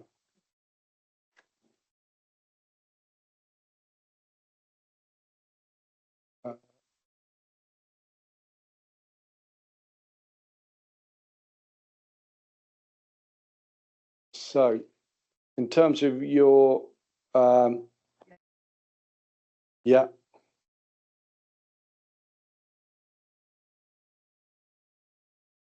So this slide basically confirms the car parking. So again, you can see the range of car parking spaces that are provided for each of the units. So you've got 2 spaces for all the affordable housing units, and then a range of, well, at least 3 spaces for most of the open market housing. So again, just to clarify that point for you, in terms of the tree planting, the trees that you can, yeah. So in terms of your concern about these trees here, these are existing trees. So the houses that are proposed to here, that's the nearest one. So those are the two houses that would overlook the footpath connection through. Those trees are existing. So the trees that are greened out, they're the proposed new planting trees, yeah? So these ones are existing. So when the properties are constructed, they'll need to be constructed to reflect the root protection area of these trees. So, and your final point was about the building that contains the apartments. Yeah. Yeah. So just to clarify for members, again, as you've raised it, there isn't any garden space for the occupiers of those properties. So Sorry, they're sitting on 3 car park spaces each side of the main entrance, and I assume that it is a very steep entrance up to the flat. Well, there's a stairwell there, yeah, and there will be stairs to provide access to the upper floor apartments. Yeah. Okay, thank you. Okay, thank you, Simon. Thank you, Benty. Yeah, I can see where you were coming from there, I think. Okay, Rob, you're next. Thank you, Chair. Rob, not Rob. Rob first, then Rob. I said Rob, didn't I? You did indeed. Yeah. Oh, sorry, you're next, Rob. Thank you, Chair. I wrote a couple of queries down. One of them has already come up, and that is the question of the pre-commencement condition on the active travel route. Because, I mean, the council is strongly pushing active travel routes, and I think this is very important, please. We need some clarification on that. And the other one is the flooding, which was brought up by a member of the public. There should be a ditch along the side to relieve flooding, and it doesn't appear in the latest plan at all. So could we have some clarification? Why not? Thank you very much. Yeah, in terms of the active travel connection, the condition that the inspector put on the outline permission is a pre-commencement condition. So effectively, again, to reflect what Dawn's already advised you, they will need to seek the approval so that they can deliver that. And obviously, you've heard what will happen if they don't deliver that. Put that condition on before work starts. It's already on. It's already on. So the conditions on the outline plan permission are still relevant to the details that you're considering today. So you don't need to put it on again because it's already a binding condition. Dawn just wants to add, I think, something there. Sorry, just for clarity, we can issue letters or decision notices for the discharge of conditions that confirm discharge. So the condition that it's actually attached to is approval of the details of layout, scale, appearance, landscaping of the site, all of which you've got before you as a planning application. For clarity, we could send out a letter confirming partial discharge of that condition in terms of those details. But given the uncertainty raised at committee, we are not discharging the pedestrian access element of it because they would need to satisfy us that that element was being secured. But for clarity, we could send out a letter so that pedestrian access element is still pre-commencement for them to discharge. Okay, thank you, Dawn. Thank you, Simon. Simon, shall I just help Councillor Reid with the surface water drainage arrangements? Yeah, effectively, all the infrastructure will be underground. So it's there. It's not a ditch. It's underground. So what we're saying is it's piped. Yeah, and I've got the drainage plans if you want to have a look at them. Right. Okay, thanks. Okay, Rob. All right, cheers. Ros, your turn. Thank you, Chair. 3 things. As Rob has said, and I'm going to echo it so that it's well and truly heard, active travel is a fundamental priority of this administration at Somerset Council.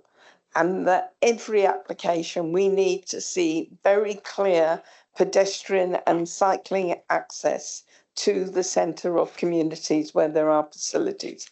And I'm disappointed that this has come to us without that not already being in place. It is so fundamental. So I appreciate what Dawn has said, but whether or not it needs to be really spelt out, but it is a pre-commencement, but we won't see any work on site until that agreement's been cemented. I think it's really fundamental. The second thing is, and this is a personal thing, but the amount of parking on site is, I think, not as generous as it could be. And the reason I'm stating that is that, like many councillors with a number of villages with very limited levels of parking, that not having enough space for the many people now who come home in the evening with the company van, with other vehicles, that we must have enough for workmen, visitors and whatever else. And I fear this is the absolute minimum. And also, while I appreciate that we have only got carports there, because we all know carports turn into storage, will turn into additional rooms and that sort of thing. I do feel that there isn't enough storage. We build some of the smallest houses in Europe. We've got absolutely minimum storage in the design of these houses. And I feel very disappointed that yet again, it's as important as anything else for young growing families and people working from home and all the other things. And we've got, to a large degree, for the majority of the housing, a fairly minimalist approach to both storage and also the lack of garages or store space. The third thing I would say is that I do think 32 dwellings on the site is not an unreasonable number in comparison to many of the sites we see. And I'm heartened to see some of the effort put into orientation of some of the buildings. The one thing I would say which isn't in there is orientation towards sun. We all know that the solar gain can make a significant difference. And I just wonder, again, just for the record, whether we need to, in terms of sustainable buildings, think about that. And I would also support a range of open market housing is very limited, 3 and 4 bedroom, and communities need 2 bedroom. If we want people to downsize but stay in their community, we need to provide smaller open housing. And we don't have that in there. I'm delighted to see 2 bedroom properties for affordable housing, of which 80% will be social housing. So that's really good news. But I do think the open market needs to be addressed by developers. And one would be a lot more sympathetic to the densities of housing if there were. Shut up. She goes on and on. She's not even on our committee. Councillor Hart, your microphone is on. You didn't go on any more than I did. Quite unacceptable, Susie.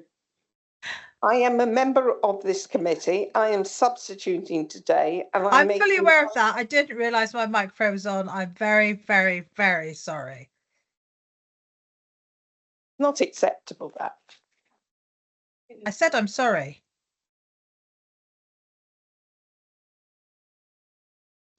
Yeah, I think that was bang out of order. Okay, Ros, thanks for that. Who would like to reply? Would that be you, Simon, or are you, Dawn? Simon?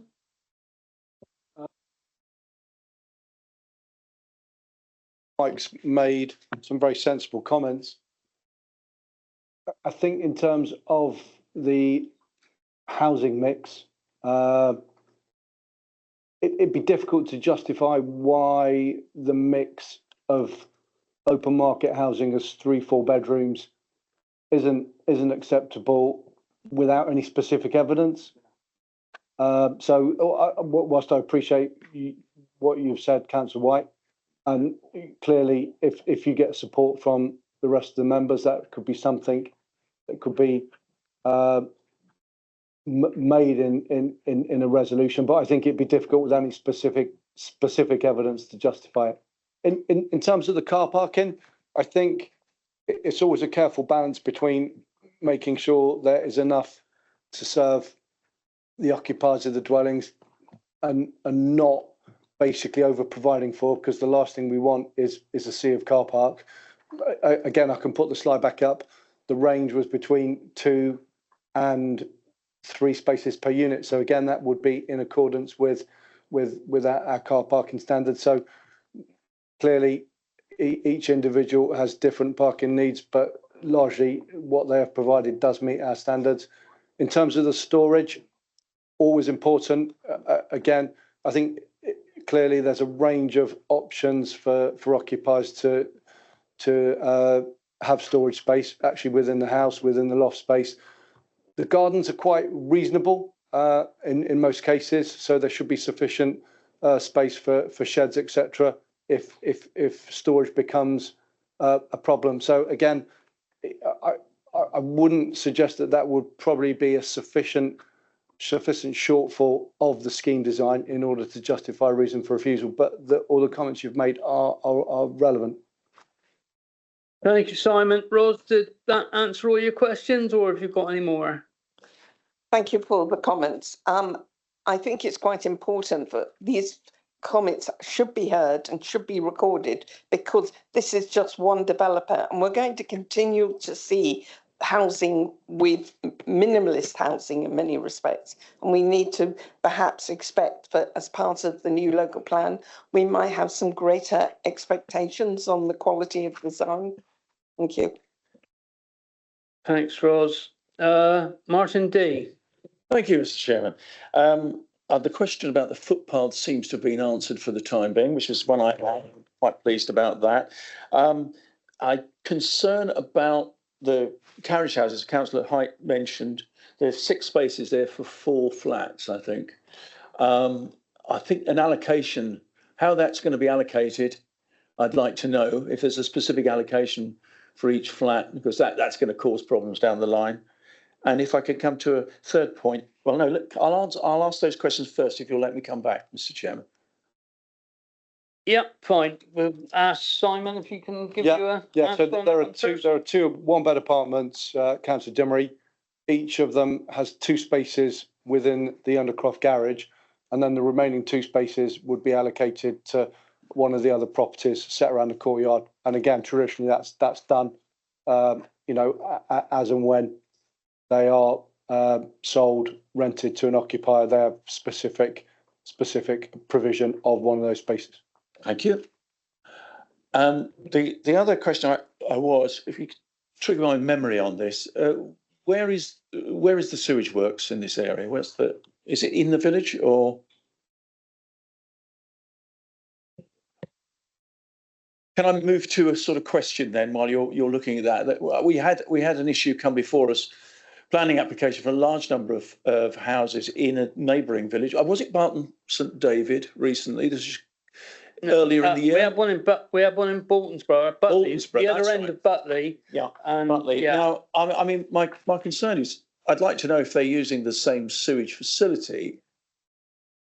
And in the conversation, we are always reassured by Wessex Water, because they have to reassure us they have capacity for the number of dwellings that have been proposed to be built. We were assured they had.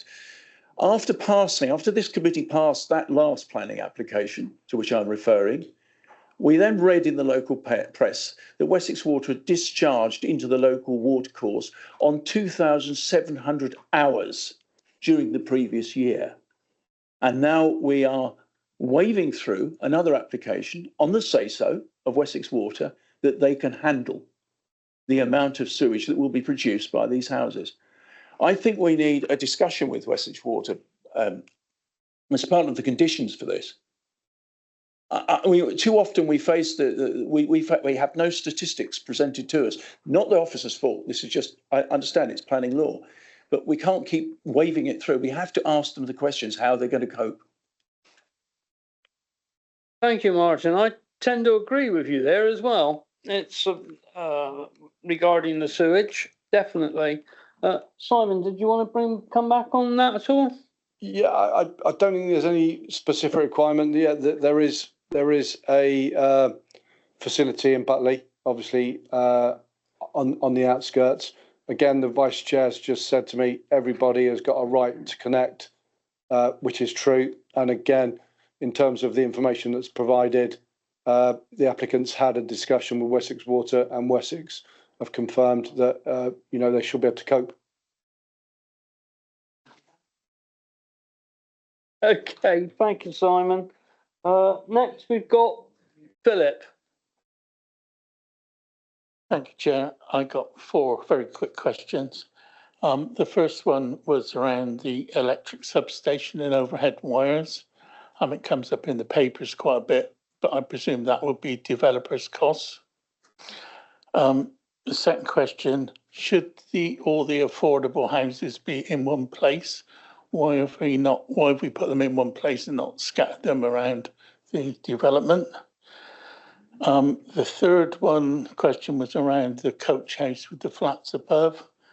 I'm not in favour of that, having parked cars underneath flats, electric charging, electric cars, fire, not a good idea. And the fourth question I had was the shared ownership affordable houses. Can we have in an agreement that those that go into that shared agreement at a later date can buy the other part of the share? Because that is something that's cropped up recently in my division and it causing immense problems. All right, thank you, Phil. Simon, you're busy again. And yeah, again, the terms of the legal agreement on as to how the affordable housing will be occupied, that's established through the outline plan permission. Again, staircasing out and shared ownership is a standard provision. So whatever the council's standard provision would be, that will be in the agreement. In terms of whether or not the affordable housing should be in that one location or pepper potted, that is a valid point, Councillor Ham. We always look at striking the balance between how the affordable housing delivered, and I think it depends how big the scheme is. This is a relatively small scheme. The affordable housing officer has confirmed that they're comfortable with it, but it is a valid point. In terms of the coach house and the apartments, I think you've probably seen from the report pack that the benefit of that part of the development is the fact that it helps deliver the mixed balance community. It helps deliver the range of housing types which the local community need. It does come at a little bit of a cost because it does compromise the relationship between the plots directly behind it, which are open market plots 19 and 20, and we've set that out in the report. So again, from your point of view as a committee, are those 2 units important in delivering that mixed balance community? Because they won't be affecting an existing occupier. It will just be a future occupier. So any future occupier that goes to buy plots 19 and 20 will know that at the bottom of their garden, they've got the building that has got a blank elevation in order to accommodate the 1-bed apartments. So again, it is a balance. In our assessment, we felt that was an acceptable balance in order to deliver the mixed balance community which we aspire to deliver. Okay, thank you, Simon. And Barry, you're next. Thank you, Chairman. All questions for Simon, I'm afraid, again, apart from one that I want to address to you at the end. The construction management plan, Simon, it's touched on, but there isn't one yet, I understand. There is one, is there? I couldn't find it. It just said there will be one. Yeah. Okay. And again, in terms of our assessment of it, basically it was revised. So it was first submitted and then it was revised, and the details that are submitted are acceptable. Okay, accepted. Page 136, Estate Road Adoption. If it is not possible to construct the estate road to a standard suitable for adoption, why not? Why not build it for adoption on day one? There's nothing to be saved by not doing it, is there? I think, Emma, there are various reasons that an estate road might not be to an adoptable standard. At the moment, there is talk of granite sets being used. That wouldn't be an adoptable standard. That's one of the issues that was mentioned that hasn't yet been addressed, but can be addressed at the detailed design stage. There is no obligation for a developer to put up a road for adoption. I accept that, but it would be a reasonable request at some stage, Mr. Planner, to ask them to do that. I think it would, and I think probably the big issue is the material spec. So again, it's often a compromise. You know, a street which is constructed, the surface material with sets is obviously nicer to look at. It's probably got better drainage credentials, but unfortunately our highway authority don't like to adopt it. So there'll be a conversation, and clearly the road will either be planned to be built to an adoptable standard or not. As you've heard, it doesn't have to be adopted. Thank you. Councillor White touched on the sort of thing that I've got in mind about lack of storage in these new buildings. I'm more concerned about lack of storage that they've got in the scratty little gardens that go with these houses. Some of those gardens are less than half the footprint of the house.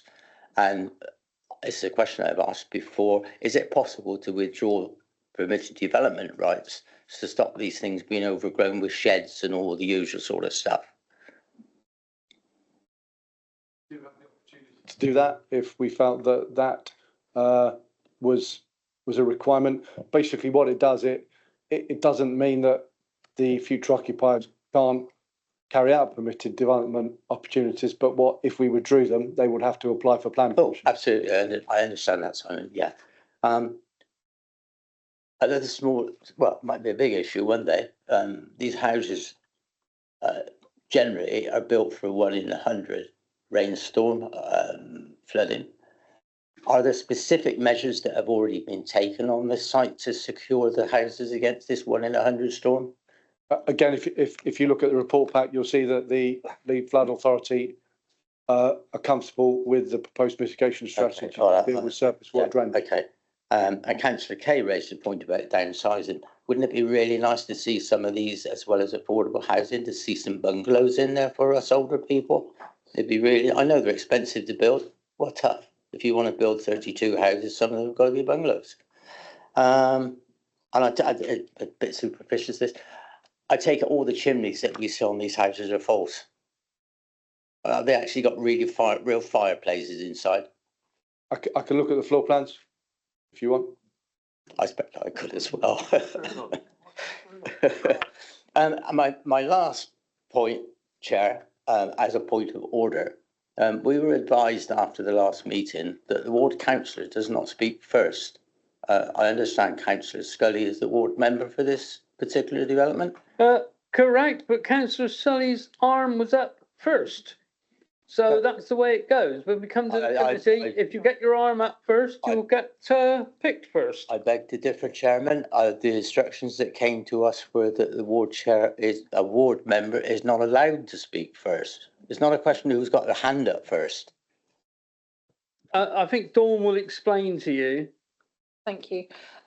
As part of overseeing committee for the whole of Somerset, one of the things we are trying to do is we're trying to align practice. So if someone has planning permission here, they come to committee, they can expect to see the same thing here as they would see in the north area, the west area, the south area.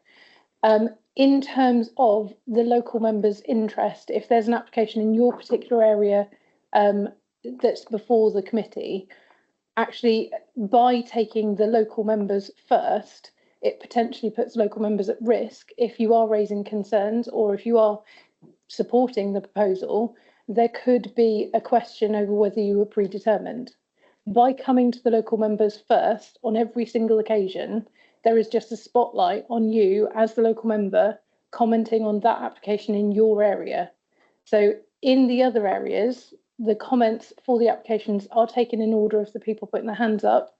if you are a local member and you've got an application in your area and you feel you're not predetermined, you can fully assess the application before you, you're more than welcome to speak. We're just not, as a matter of course, taking the local members first for every single application. So it's as much safeguarding the members as getting a standardised approach.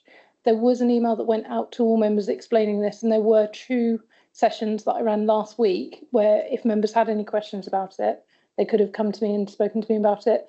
I did see Councillor Cottle, but unfortunately the other members didn't make it. So if there are any concerns about it, I'm more than happy to take it offline. But if we cannot debate this during the committee meeting, please. So for clarity, a divisional member can speak first. If you get your hand up first and you are not predetermined on the application. It wasn't very clear from the notes that you sent out, I must say, but I apologise thank you for for that. Thank you, Dawn. And Chair. Thank you for your query, Barry.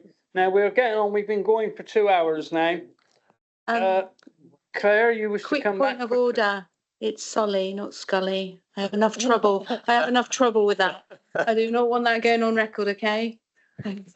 I apologise unreservedly to my learned friend. Right. Okay. Now, if we can sort of crack on a bit here, because we've got other stuff to do today. Edric, you're next. Thank you.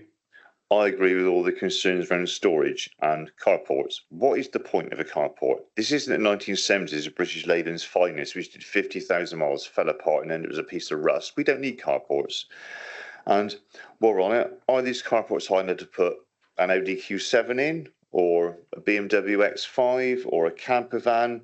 And we're trying to go out to travel. This is a fairly flat area. Where are we going to store our electric bikes? There's no safe place to store a bike. I wouldn't store a £2.5 grand electric bike in an open carport. And I notice that the smaller social and rental housing, they don't get carports. So the people with the most money get a carport, and the people who might actually need a bicycle to get around don't get any storage in smaller gardens. I'm not happy about that. So I'd like to see what the size of the carports are. Can you get in a car? Can you get out? And I'm going to pick on somebody. If you have a mobility issue, like my learning friend opposite, can you actually get in your carport, open the door wide enough to get out your blooming car? I doubt it, Phil. I bet you can't do that. So sorry to pick on you. Bungalows. For lots of us who are either at the age of maybe needing a bungalow or getting near there, and I count myself on that. I've been looking at houses lately. I'd like to see a couple of bungalows on site, and also I'd like to see some of the houses with downstairs washrooms. I'm currently going through the process of trying to help care for my parents, who may be in the near future not able to get upstairs. It'd be good to see downstairs shower rooms, etc. So if we're trying to encourage people as a council to stay in their own homes longer rather than going to the care system, if somebody has the means to do their ablutions downstairs, don't put in a standard stair lift, it'd be good to see some of these things built into from inception. Thank you. And thank you, Edric, for your contribution there. Adam is next, and maybe last. Thank you, Chair. Thank you. At one point I picked up from one of the speakers was the removal in the plans now of the sort of green buffer on the east side and the south side. But I note in the report that the residential amenity and the landscape is acceptable to in the officer's report. So there was definitely a change from the outline illustrative master plan and concept plan to what we're seeing now, as in there's more development to the edge on the east and to the edge on the south. There's less green space in the private or public sphere. So does that matter to the application? Is it in line with the outline permission, or is it something we need to decide something on? My other point was that Councillor White's comments will always be welcome at this committee. I hope we can all agree. Thank you. Well said, Adam.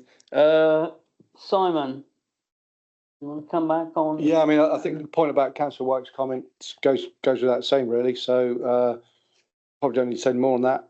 In terms of the change to the layout, I'm just going to share, Chair, if I can, the layout drawing, because again, the layout has evolved significantly and changed since the outline approval was granted, in order to redress some of the challenges with the relationship between neighbouring properties.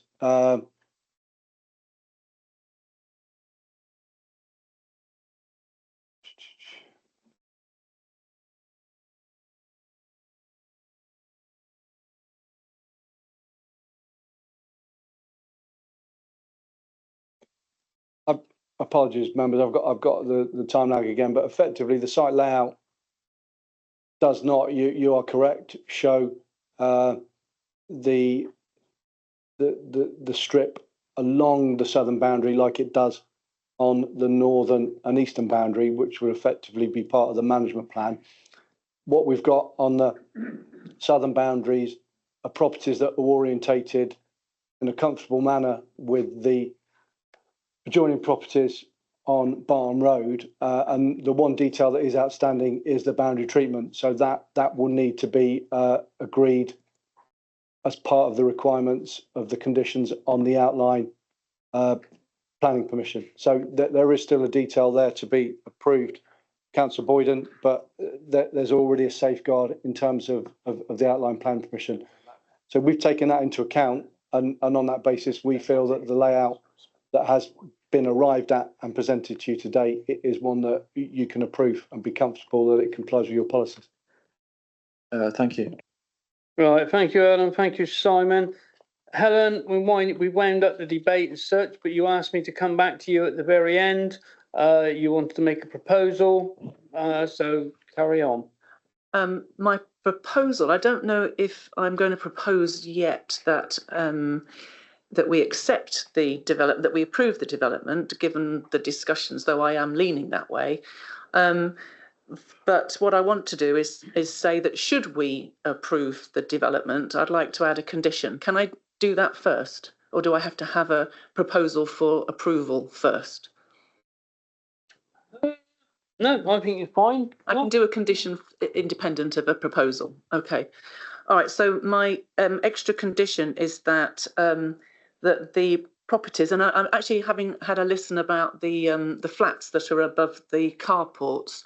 I am also concerned that if they've got some sort of like concrete floor, that they need to have very good insulation in there, because it could be a cold floor with just cold air underneath it. All right. So I want to condition that we've got the highest possible insulation standards in the properties. I don't know what the rest of the committee think about this. I'd like to see, I think solar panels are fairly easy to put on, and I think air source heat pumps are more difficult. So my priority is to get solar panels on the roofs. I don't know if anybody else wants to make a comment about air source heat pumps. I also, as just a query on the end of all that, want to ask about, I noticed that in the next paper, there's a water efficiency standard, and I want to know if we can apply it to this one. And also, I'm not sure, because I haven't noticed it anywhere, whether we've got permeable paving. I'm assuming that we have, in order to ensure we've got enough soak-away capacity, and that will help with any potential flooding. So that's 4 things: best possible insulation standards, solar panels, a question mark over air source heat pumps, permeable paving where possibly appropriate, and I can't remember if I said something else. All right, thank you. Okay. I need a seconder, actually. Simon, would you like to come back to Helen there? Yeah. Well, in terms of the permeable paving, that again isn't something that we would probably recommend you condition. I think we can advise you that the surface water drainage solution has been checked by the technical specialists in the Leeds Flood Authority, and they're comfortable with it. So that should be sufficient for you on that point. I will leave that out then. Rather than be specific, Councillor Kate, can I suggest that if the officer recommendation is agreed by the members, that you delegate authority to officers to effectively draft a condition, which we can share with the chair, the vice chair, and you, if that's acceptable, to deal with those sustainability type credentials? Because what we might do is draft it requiring the developer to submit to us their strategy and not be specific, because as you say, it might well be that ground source, air source and solar are all deliverable. It might be that they're not. So let's require them to submit a strategy which requires them to tell us which aspects that they're going to do, and we can then say if that's acceptable or not. That might be a better way around it. I'm happy to do that, but I do want to see it in black and white, and I'd also like Councillor Sully to see it as the ward councillor as well to approve it, because sometimes that gets delegated to officers and then it doesn't come back to the person who proposed it. So I would actually like to see it, and obviously the chair and the vice chair. All right, thank you. And I think Councillor Denton said she'd second that. Yeah, thank you. I mean, we need to vote. Do we need to vote on it? Yeah, I've just got to talk to, because you haven't spoken before, Martin, I'm letting you speak, okay? Very gracious of you, Chair. I was also going to second Helen's proposal, certainly on the heat pumps, certainly in solar panels. I like the one thing about the concrete. As we have substantially talked about the pre-commencement thing about this footpath, I think we ought to throw that one in as well from this committee as a condition. I don't know if you'd be happy with that, Helen. Yeah, as I understood it from Dawn, that it is a pre-commencement condition already, but if it isn't, I'm happy to add it in. I suggest we reinforce it. Okay. Thank you. But I will also second, well, Dawn's there first, but I'm second on that.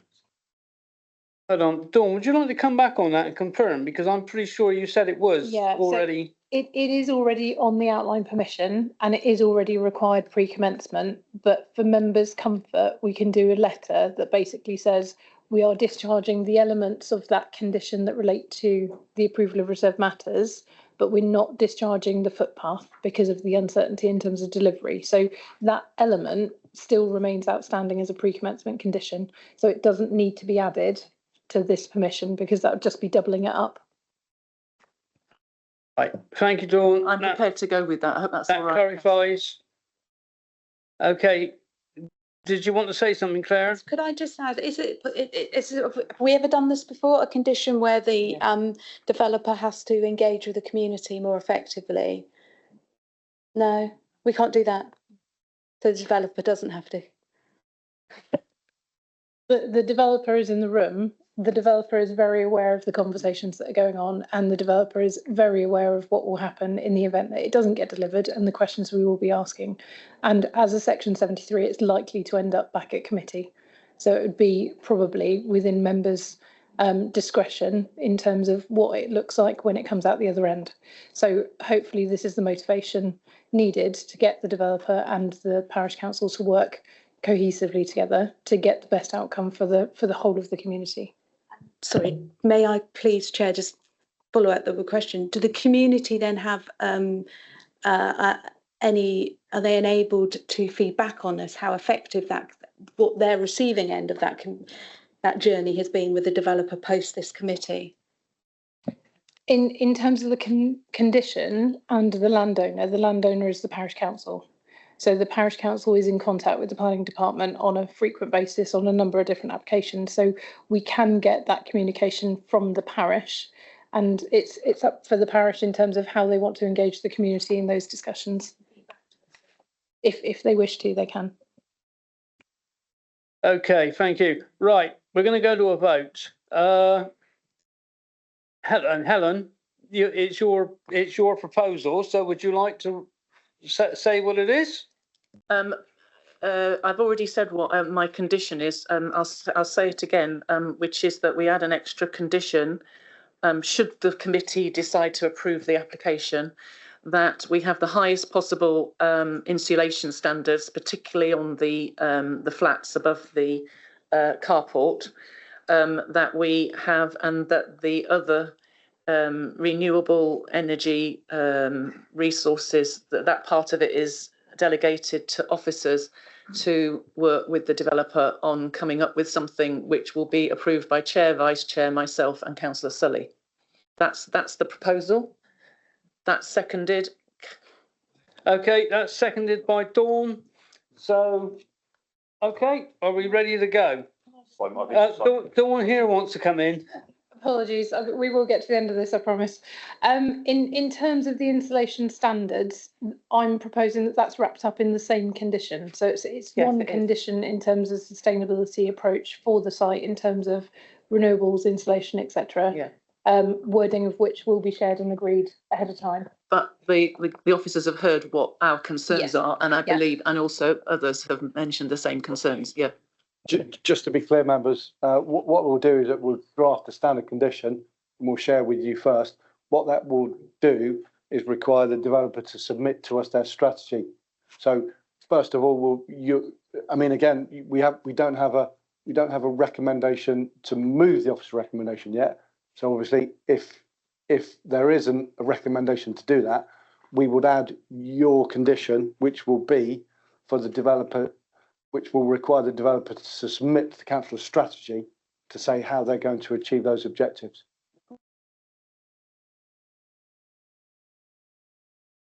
Yes, I think after 2 hours, we should be thinking about a vote. Oh, Martin, you wish to come back again? Well, no, if you want a proposal. I think we have one, don't we? No, well, I heard conditions if. You're right. Let's start with the proposal, which is I'm happy to propose that we support this recommendation in line with the officer recommendation, subject to that and all the conditions attached. Thank you. Okay, who's going to second? Phil. Okay. No. You hand up to speak. Oh, you don't want to speak. You want to speak again as well, Phil?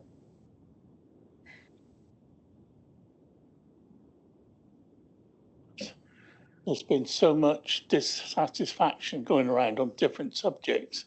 I was going to propose that we deferred it so the developer could go away and put some of those things right and come back. And I will second that. I will second that. That's right. He is right. That's Phil Pam, my guy from. Would the people at home put your microphones off, please? We can hear you in the chamber. Thank you.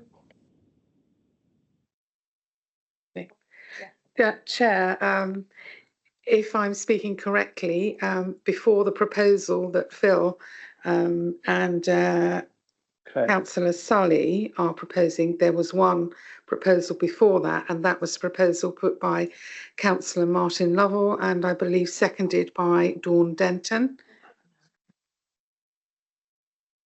No, I was just going to second the condition. So I wasn't going to condition or second. So did we have a proposal? Chair, it has not been seconded. My proposal has not been seconded yet. I'll second it. Nope. No, we have to take them in order.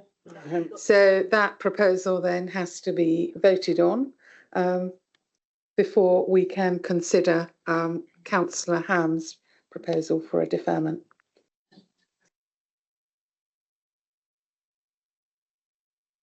Yeah. Can I vote?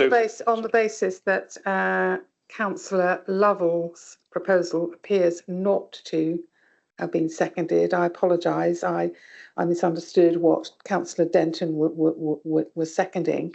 It would appear that Councillor Lovell's proposal has no seconder, and therefore it doesn't get off the ground. And so we then, but that was. We have to take them in order of the vote. And so we now have to take Councillor Ham's proposal to defer this matter, which was seconded by Councillor Sully. No, Can I just come in on something? Okay then. So we have to go. We have to take Phil, Councillor Ham, Phil's motion to defer this for time. Dawn, you want to come back again? I'm sorry. Just for members' awareness when you're looking at the vote. So the vote that you are voting on at the moment is deferral for further information to be gained. In terms of what can happen next is in the event that the deferral is supported, the applicant has the right to appeal. And the question would be, could we have approved it or could we have conditioned it? And were we reasonable in debating it for 2 hours and then deferring it for a cycle to get information that we could have controlled by condition? So given that there have been both proposals put forward, I would just caution members to think about how they feel about a deferral, given that there are conditions that have been seconded by the same committee in terms of how we would accommodate for those concerns. Appreciate it's a difficult situation, but you do have to vote on the deferral first before any other recommendation can be taken. Okay, thank you. Right, so we're going to vote on the deferral first. So all those in favour of deferring, please raise your hand. Two, three, four. Four. Four. Yes, four. All those against? 1, 2, 3, 4, 5, 6, 7, 8, 9. And any abstentions? One abstention. No. Oh, you're just putting your hand up, Martin. Okay. 4 chairs. Okay, thank you. So it is not going to be deferred. That's the thing. So next we go to, which vote do we do next? This one proposed by Martin Lovell, seconded by you. Yeah. So we go for the one that Martin put forward, seconded by me, which is to be in favour to go with the officer's recommendation for approval, subject to the conditions. Adding in all those conditions that Yeah. Helen and Dawn proposed and seconded. Thank you. Yeah. Okay, so we've got that sorted. Everybody understands what they're voting for. Everybody in favour?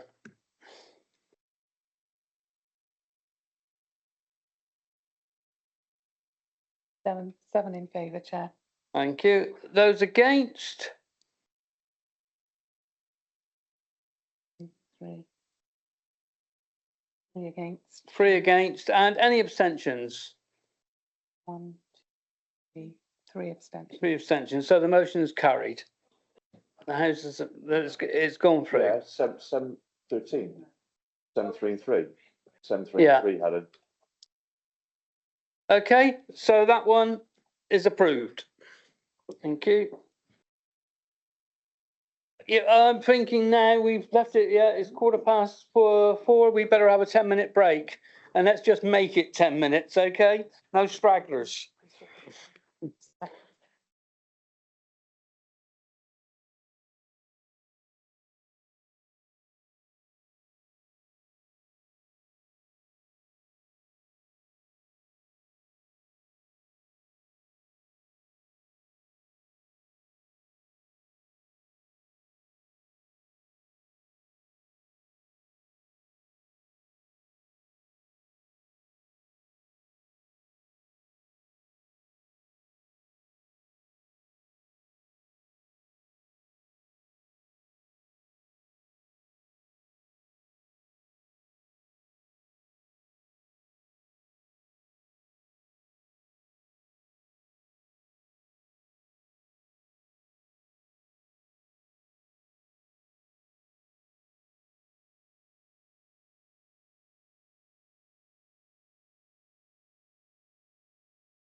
Oh, she's over there. Look. Yeah, she's just talking to the people to warn them that theirs may get bumped. Okay, everyone, can we sort of get back into the seats and get our mindset straight again, please?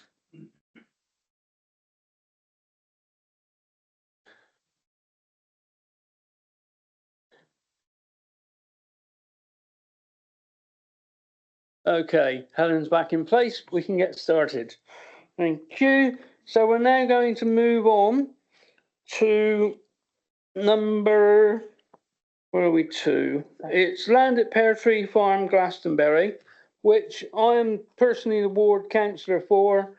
And I'm just going to make it clear again, I think I already have, that I am undecided myself. I'm not predetermined. I will be listening to the discussions that go on here before I make my mind up how I feel about it. But I may also join in at some stage with some information. Thank you. So Ed, if you'd like to fire away. Thank you, Chair. Afternoon, members. Yes, this is an application for up to 24 dwellings in outline form with all matters reserved except for access. And this is land at Pear Tree Farm, Cullen Farm Road, Glastonbury.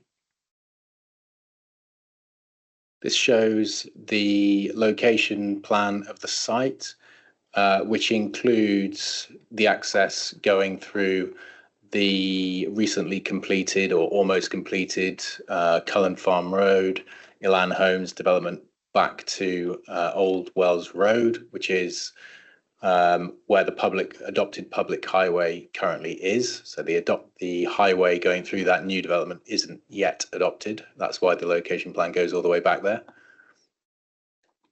There's the same location plan shown on Google Maps. So we're just south of the hospital. This is an extract from the local plan policies map. The red line, the red outline at the top of the picture is the settlement boundary for Glastonbury. So the site we're looking at is just outside the settlement boundary here. So it's that field that's sort of wrapping around the settlement boundary to the east. The dotted area to the south, you can see, is the area of Glastonbury Tor Special Landscape Feature, which is a local policy identifying that as a landscape feature, essentially. Just to give you an idea of the topography, the browner areas, as I'm sure you're well aware, are higher up, and the site is going down the hill. It's not a flat site, it's slightly sloping, but we are sort of further down. And just zooming in on the site a little bit more now. So just to draw your attention to a couple of points, these orange little areas here, this is A, where my cursor is kind of hovering in the bottom, and this is going to become clear on the next slide. And then we've got B up at the top. So these are on the subsequent slides, you'll see some views from within the site. So B up at the top, A down at the bottom. So that is A. So this is all the same shot at the bottom. You've got a panoramic view there. So the top part shows the sort of left-hand side of that view. So you've got the newly completed backs of the Elan Homes development there. And then we're looking along the sort of outer hedgerow on the middle shot. And then we're up at B here. So then you can see those same homes, backs of them on the right-hand side at the bottom. And then we've got the hedgerow, the sort of outer hedgerow there. So on the left, so Glastonbury Tor is sort of somewhere beyond the horizon up there. This slide here is a zone of theoretical visibility from the site. So in theory, all those pink areas you can see from the site, and you can see the site from those areas.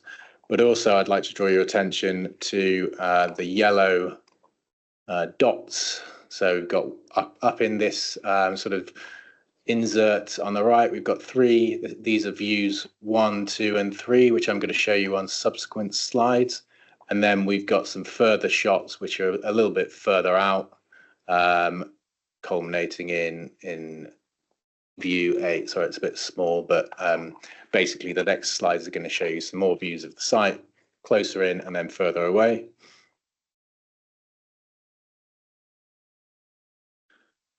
So viewpoint 1 and viewpoint 2. So we're sort of just kind of from viewpoint 1, we're to the south of the site. The land is slightly rising up here. This white house here is on Old Wells Road. That's the back of the house, obviously. And then viewpoint 2, we're kind of moving a bit further right. Viewpoint 3 is even further right, sort of slightly further off. And then viewpoint 4, we're obviously coming further away.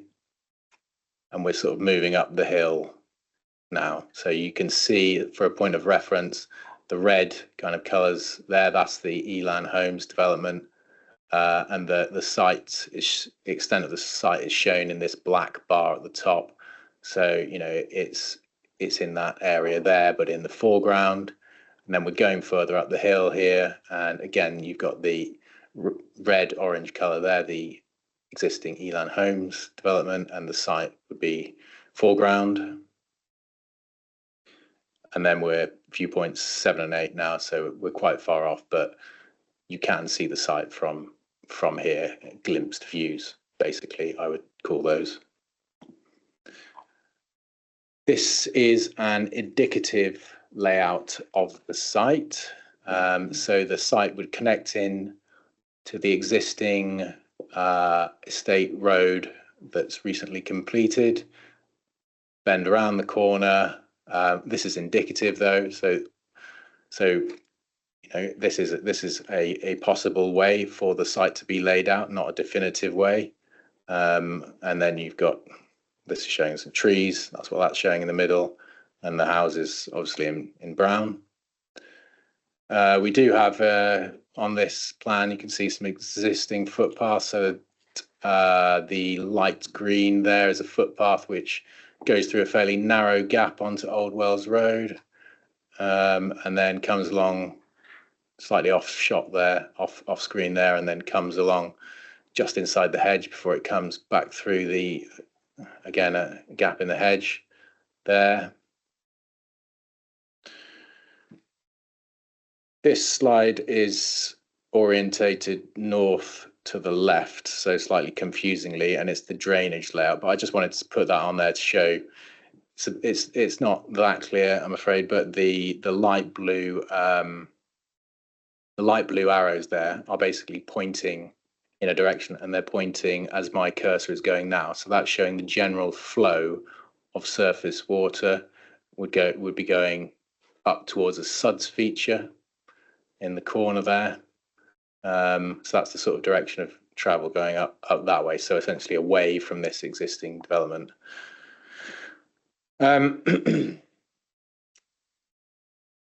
The application is recommended for approval, subject to a number of planning obligations. So I'll just take you through those proposed planning obligations now, including proposed triggers. So 30% affordable housing, the trigger for that would be that 100% of the affordable units would be fitted out and transferred to the registered provider by 75% occupation of the open market houses. The public open space, there's quite a few triggers that are involved with public open space. So it includes sort of maintenance, implementation plans, transfer to a management company, but I think probably the key trigger there would be by 75% occupation. That would need to be transferred to the management company. Another obligation is for a multi-use games area contribution of £10,459, and that is to be paid by 50% occupation of the open market units. A measures only travel plan to be submitted prior to first occupation, and the nutrient neutrality measures. So what is proposed to make this site nutrient neutral? So we're talking here about the impact on the Somerset Levels and Moors Ramsar site. It's proposed to upgrade a couple of septic tanks to PTPs, package treatment plants. So one of those by prior to first occupation, and then the second by 50% occupation. And then just a summary of the officer report for you. So the site lies outside the settlement limits of Glastonbury. The council is currently unable to demonstrate a 5-year supply of housing sites in the Somerset East area. The NPPF supports granting planning permission in this instance, unless the harms significantly and demonstrably outweigh the benefits. The overall benefits, housing, economic, open space, biodiversity net gain, are considered significant, particularly in relation to addressing the housing shortage. The overall harms, sites outside settlement limits, some heritage harm, landscape harm, and amenity harms have been identified, are considered limited. Therefore, it is recommended that permission be granted, subject to the planning obligations and conditions set out in the report pack. Thank you very much. Okay, thank you, Ed. We move straight on to public speakers, and the first one will be Dave Rocky. Dave, please. And you have 3 minutes, Dave.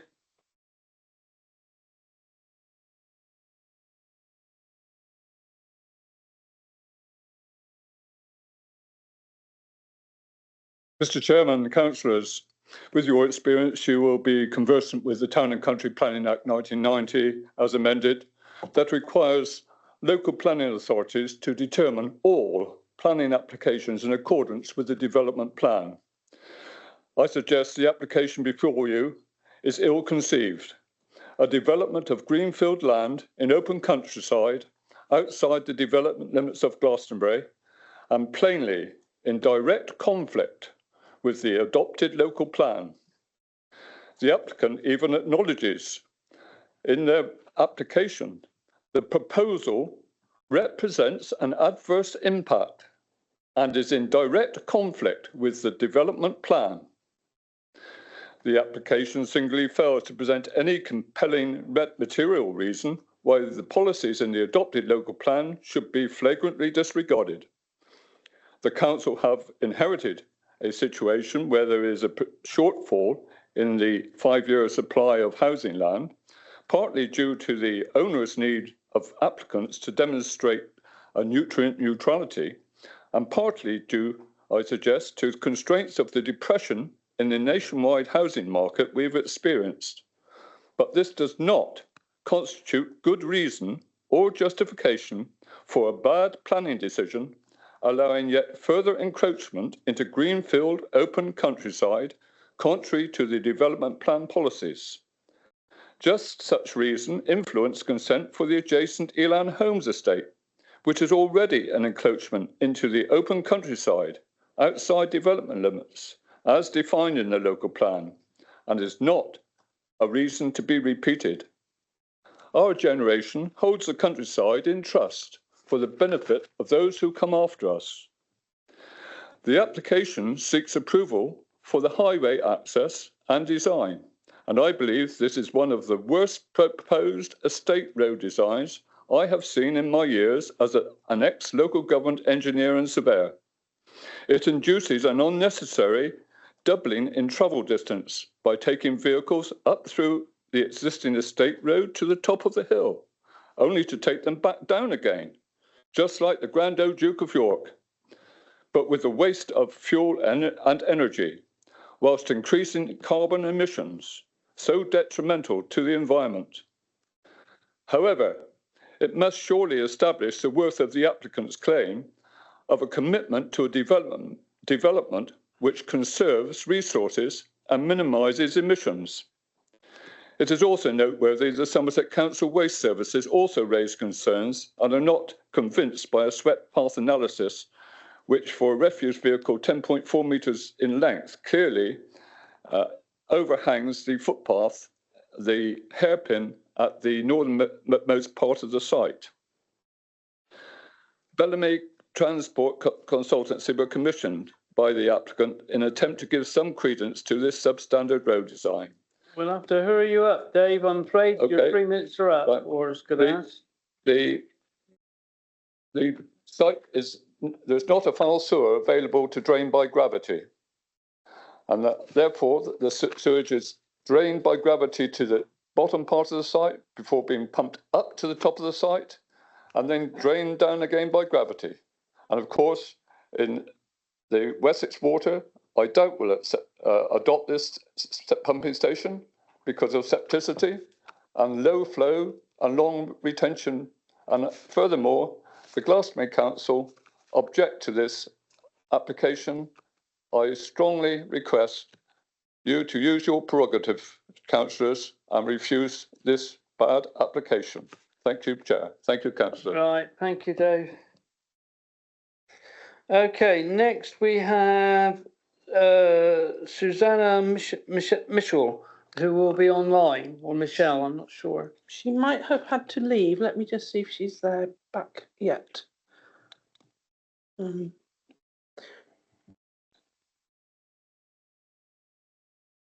Oh, she's waiting to come in.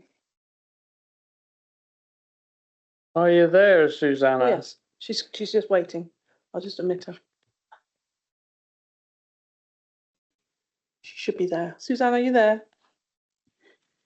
Yes, I am. Sorry, I just arrived back. Right, thank you. You have 3 minutes to put your case, and if you'd like to put your camera on, that would be good. Yeah, okay. Hang on a sec, do that. Mic's on. Okay. Sorry, just to take the dog for a quick walk.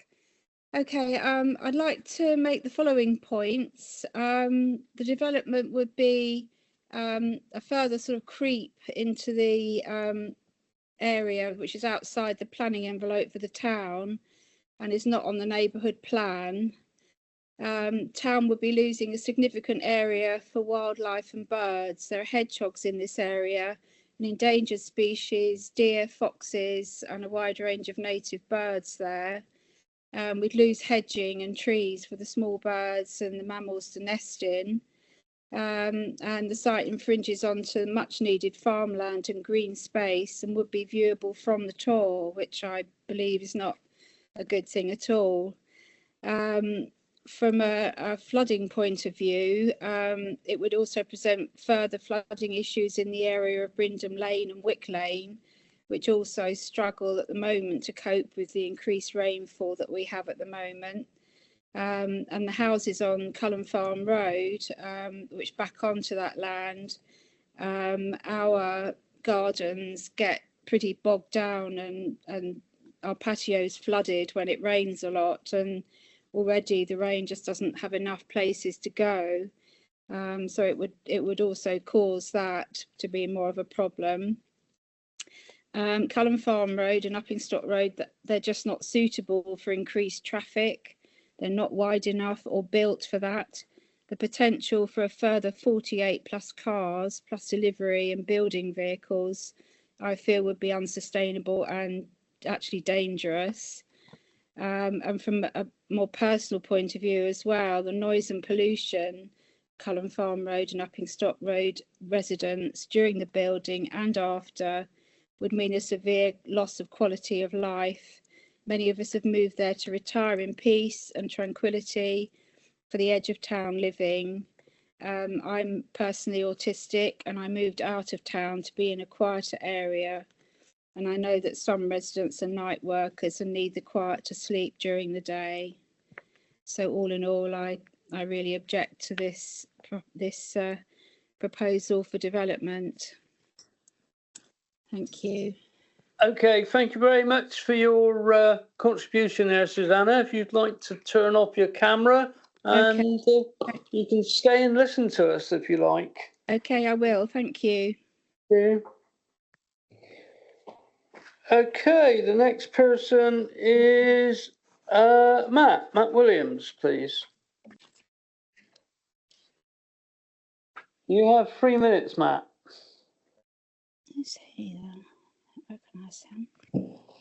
Thank you, Chair. Good afternoon, councillors and officers. Thanks for the opportunity to speak. I'm Matt Williams of Brimble, the agent for this application. First, I'd like to commend Mr. Winter's report. It provides a very comprehensive, impartial assessment of the proposal against the relevant planning policies. As you've heard, the application is seeking outline permission for housing as an extension of the Elan Homes development that was approved and built with planning permission outside but immediately adjacent to the development limits. That was granted because of the council's housing land supply that obviously continues to be an issue.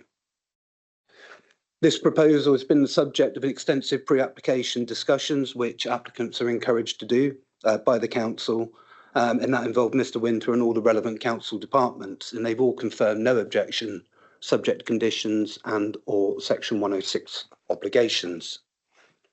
I would draw your attention in particular to the comments by Charles Potterton, a chartered landscape architect commissioned by the council to independently review the scheme from the outset. And he confirms that with conditions, it will ensure that the proposed development will not have an adverse impact on the character of the area, the setting of the adjoining tall special landscape feature or the wider landscape. In response to the town council's objection, they somehow understood that the land is within the green belt, which is not the case. The Highway Authority is concerned acceptance of the means of access using the approved Elan Homes Estate Road. The illustrative proposal provides a development density that's consistent with the Elan scheme, and Mr. Winter's report confirms that local infrastructure is adequate. Mr. Rocky, you heard mentioned the street design, the layout. Layout is reserved for subsequent approval, so I would caution you against placing any weight on what Mr. Rocky said.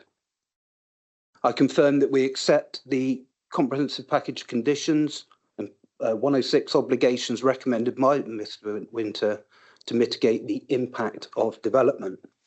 This includes a travel plan to promote active travel, and we've incorporated a new pedestrian link to the south of the site. Mr. Rocky referred to the Town and Country Planning Act, development plan, unless material considerations indicate otherwise. The National Planning Policy Framework is one such consideration. The council accepts significantly more housing is needed to be approved on greenfield land outside development limits to achieve a 5-year supply, and we would respectfully suggest that the optimum solution does not come much better than this proposal to extend an approved housing development on the edge of a principal settlement without any objections from professional consultees. We therefore sincerely hope you will grant outline permission in accordance with the recommendation.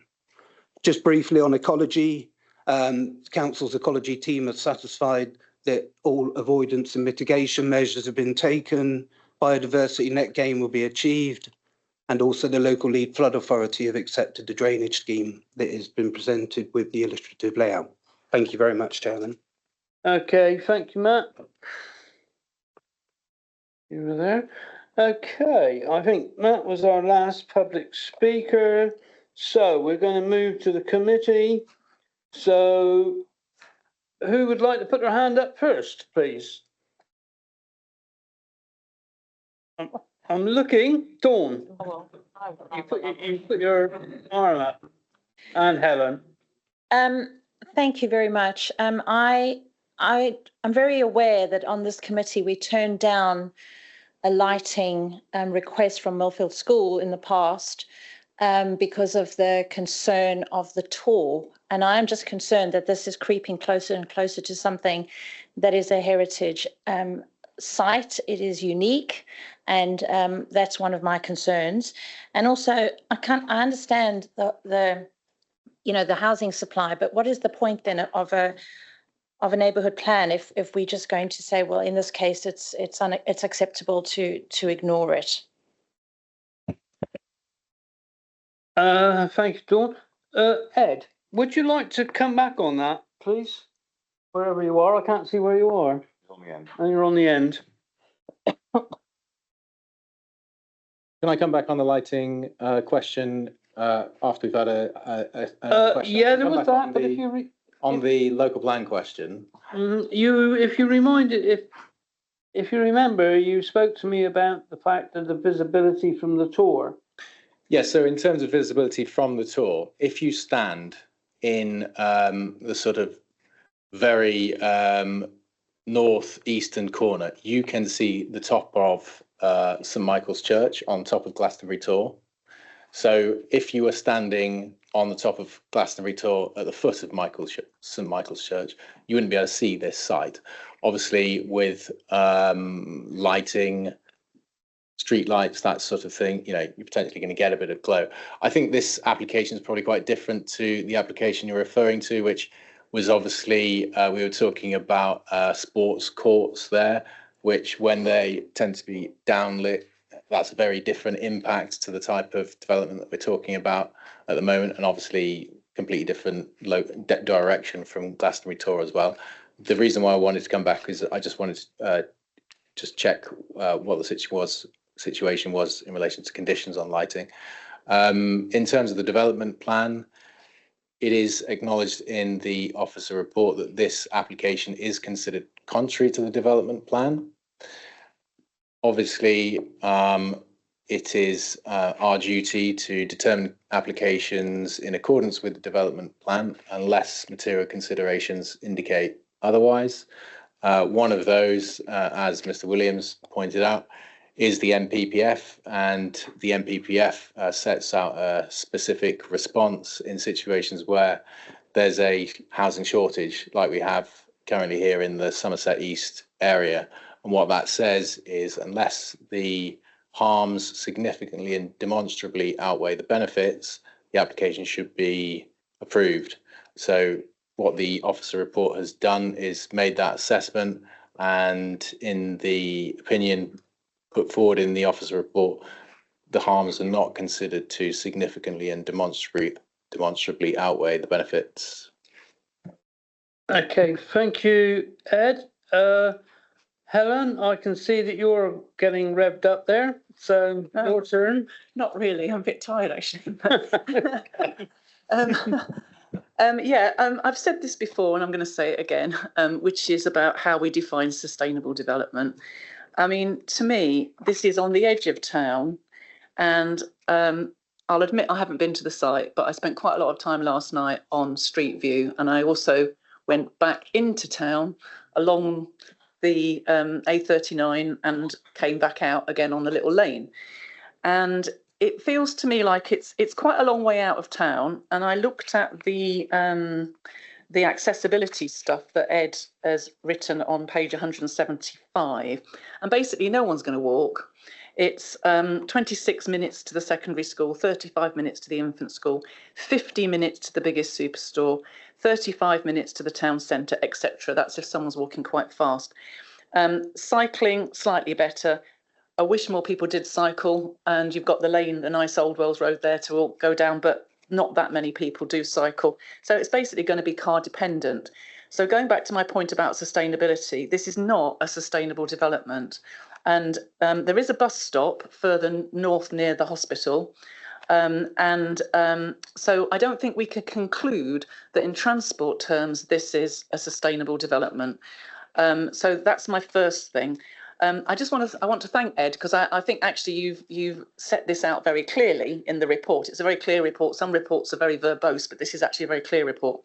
But at the end, I have to disagree with you right at the end on page 180, where I also said this at the last meeting, where you do the balance thing. You know, and you say, well, this is a significant gain and this is a limited harm. And I do think that the harm to the ecology, even if we've got biodiversity net gain, it's never really guaranteed. You're ploughing up a field that's probably a pasture that's been there for a long time, as we've just heard. It's got hedgehogs and all sorts.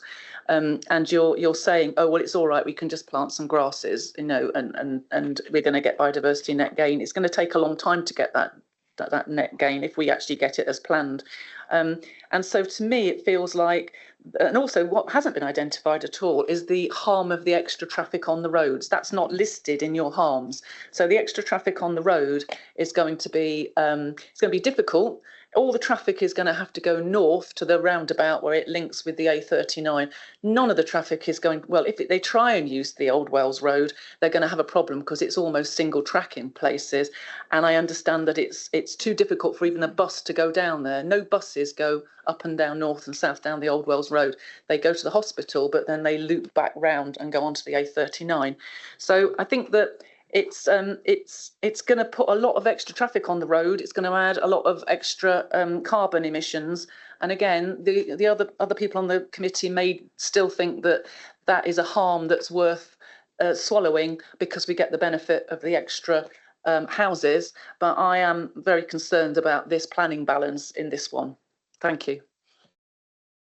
Thank you, Helen. Emma, you're still here. I would like you to come in concerning the traffic situation on the Old Wells Road and how it comes out. Even though I understand it's not necessary, but you explain, please.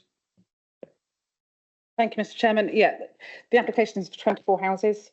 The impact of 24 houses, even on a road such as Old Wells Road, could not be considered significant. It would not outweigh the balance of the planning benefits.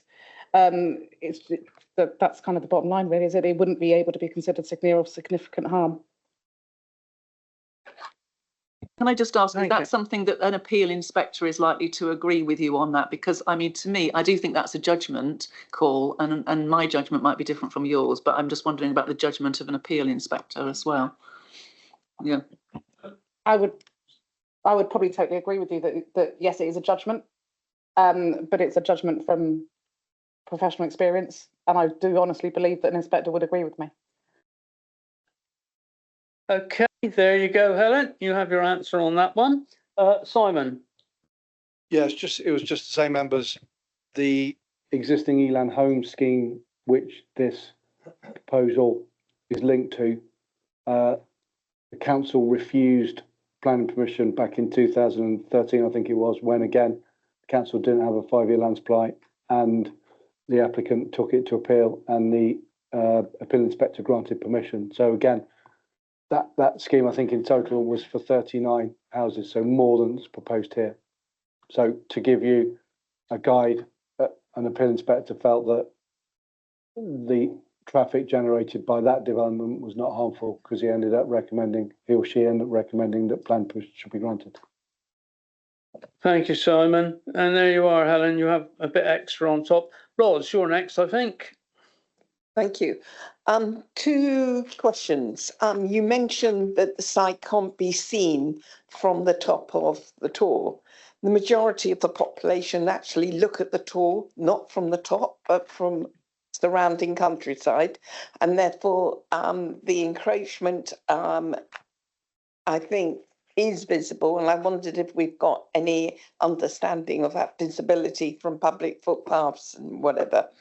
And the second question is around lighting.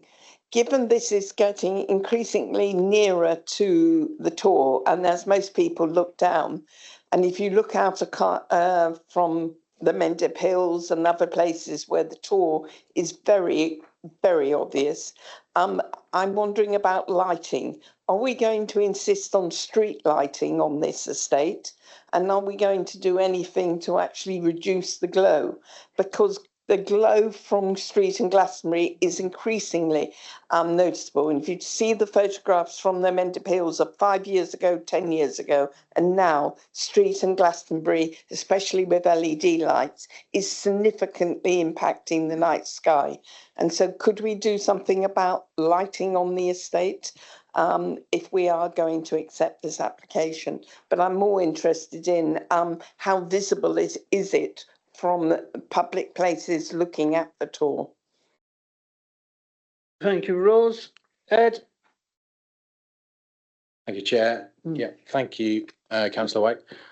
Yes, on the lighting issue, yes, so I have checked, and condition 8, as recommended, is for a lighting scheme. So that covers BAT issues, but obviously would cover lighting in general. So that's a condition that's recommended to be attached. So the developer would then therefore submit a scheme which would be reviewed by our ecologists. I'm not sure if that covers, no? And sorry, saying that there is going to be a lighting scheme. We actually need to understand the principles of the lighting scheme.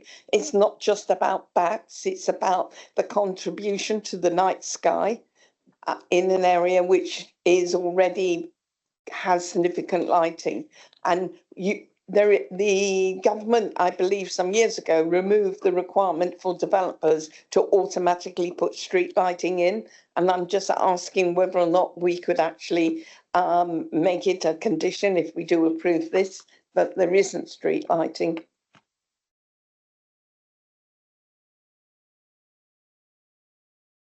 My first point about visibility from the surrounding area. Thank you. Yeah. I was just coming in terms of the lighting for bats. So the condition is lighting for bats recommended by an ecologist. The reason that condition's on there is that bats obviously like dark skies. So when we look at that lighting design, we have minimum lux levels that we're looking at to try and minimise the impact on bats. But as a result, the lighting level for that site will be lower than a normal site, because it won't be normal street lights. It will be a sensitively designed scheme primarily for bats, but obviously we are aware about the visual impact and the visual harm concern, so we can look at that at the same time. But the bat lighting often looks at lower levels of lighting than normal street lighting. May I come back, Chair? Fully appreciate that bat lighting helps. We live in an area where we have some of the rarest bats in England, and therefore I think we do need to obviously respond to that. But I'm actually referring to not bats, but the population and people, and the impact of the site towards the Tor is going to be very visible, which is why I was asking the question. And I think Ed actually referred to the increased glow. And I just think that, is it possible, because I believe it is, to not have street lighting on a fairly small estate? And also, can we have an understanding of how visible this estate is, not from the top, but from the surrounding countryside? Yeah. Anybody want to come back on that? What to say? Ed? Chair, I can come back on visibility from the surrounding area in the first instance, and then perhaps Simon can come in on lighting. So in terms of visibility, Councillor Wyke, so on screen here is an extract from the landscape and landscape assessment. So no, it is a visual impact assessment. So the site is up here, shown outlined in red. The green lines represent footpaths in the area. So sorry, it's a bit small, but we obviously do have some footpaths in the area. The pink one here is the Glastonbury Way. This is then fed into the viewpoints that have been selected that I ran through as extracted from the landscape assessment, and those were shown on this plan here, which is the zone of theoretical visibility. So again, the pink areas show where the site can potentially be seen from, and then these yellow spots here show where the viewpoints have been selected from to give a representative idea of the site. This landscape assessment has been done according to the guidelines as set out by the Landscape Institute, and it's been done by a qualified landscape architect. Those viewpoints have also been agreed to by the council's landscape consultant, and those viewpoints were the ones that I ran through with you in the presentation. So it has been assessed from the aspects that you're referring to. Thank you, that's very helpful. I guess I was looking at a broader piece than just the parish of Glastonbury.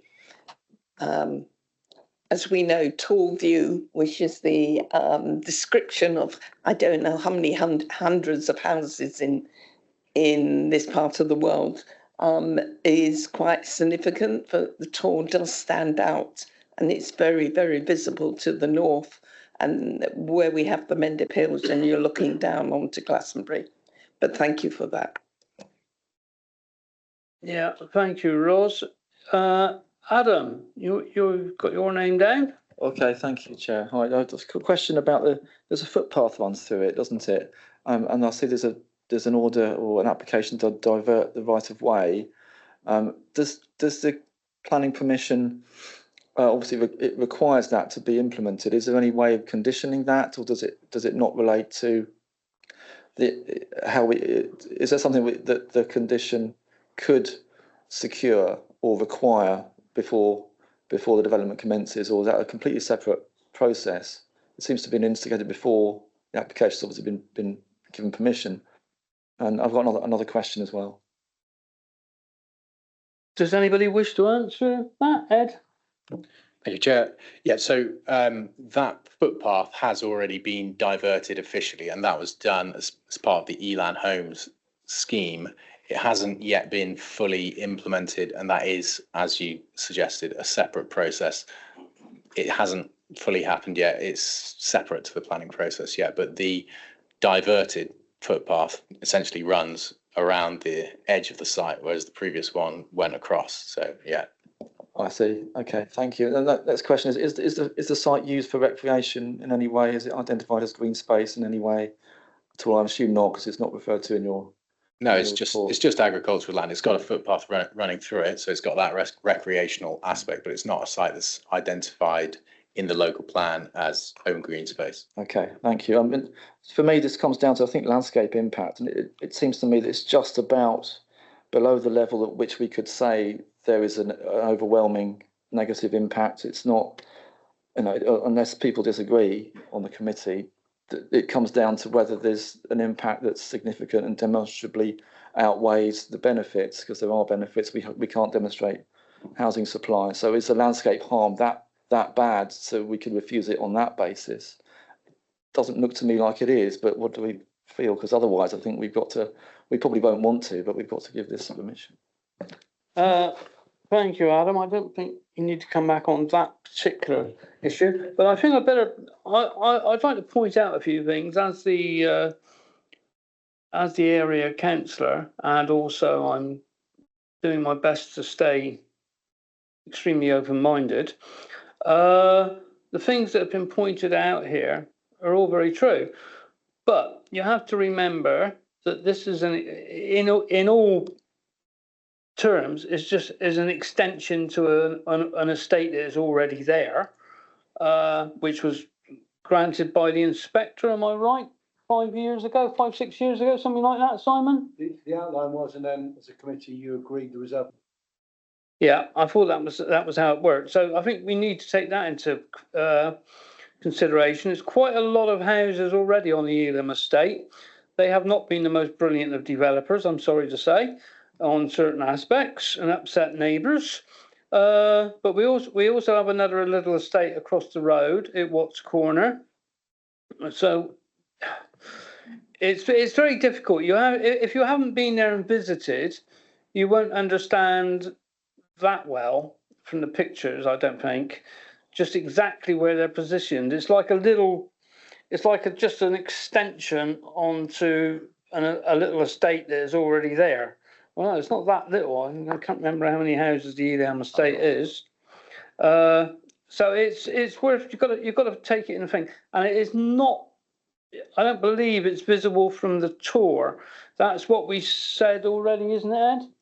And that there is, I would be very, very concerned about Mission Creek, about it going closer up. I've got to say, that's something else as well, because having lived in that road, I'm very much aware that it is a small country lane, sort of, although it's used as a rat run for the hospital. That's the other thing to remember. And also something else, there is a garage that gained permission a few years ago, just up from where this was proposed. If you know the area, you would see it. I'm not quite sure how that happened, but it's there. And so there you go. That's just a little bit of what goes on in the area. Okay. Right, now Helen, your turn. Thank you, Nick. If this was to go through, I'd like to add the similar conditions to what I asked for last time. I went online and to the portal and I had a look at the energy efficiency statement, and basically it seemed to say we're only going to do what we have to, mate. It didn't seem, it wasn't really saying it was going to do anything more than the minimum standard. That's how I read it between the lines anyway. So I don't know how much we can insist on, and I don't know if it's appropriate to do it at outline stage or at reserved matters stage. Perhaps the officers can, because we've just done one at reserved matters stage, so it may not be appropriate to do it today. We might have to wait till we get to reserved matters stage. So if that, but the other thing is not just about sustainability, the buildings themselves, insulation, renewable energy, but also look, somebody said, I think it was the parish council said about the drainage, and about, because this is an added on thing after the event, you know, you've got this link road that goes, basically you go into the site and then you turn right and it goes from north to south. And then to add this extra bit on, we're going to go round a corner and then go from south to north. And it's this going to be this great big sort of S shape, which, as he's pointed out, basically you're down near the bottom of a hill, then you're going to come up a hill, and then you're going to go down a hill again. But not only is it inefficient in terms of petrol, but it's also what the gentleman was saying about the drainage all going towards that corner, and some of the people saying that there's already sort of wet fields there in the middle of winter. I am a bit concerned, and so I want to know if we can also put the permeable paving thing in now, or whether that also goes in later when we do the reserved matters. So that there's two things there I want to make sure that we get in, should we approve it today. Thank you. Okay, Simon, Ed, one of you. Thank you, Chair. Yes, so first point was to say that condition 4 requires a sustainability strategy statement to be submitted as part of any reserved matters application. So in there, the applicant would have to set out what sustainability measures were proposed, and they would obviously need to make reference to the local plan and supplementary information that we've got. And that would give us the chance to scrutinise that at the appropriate level of detail then.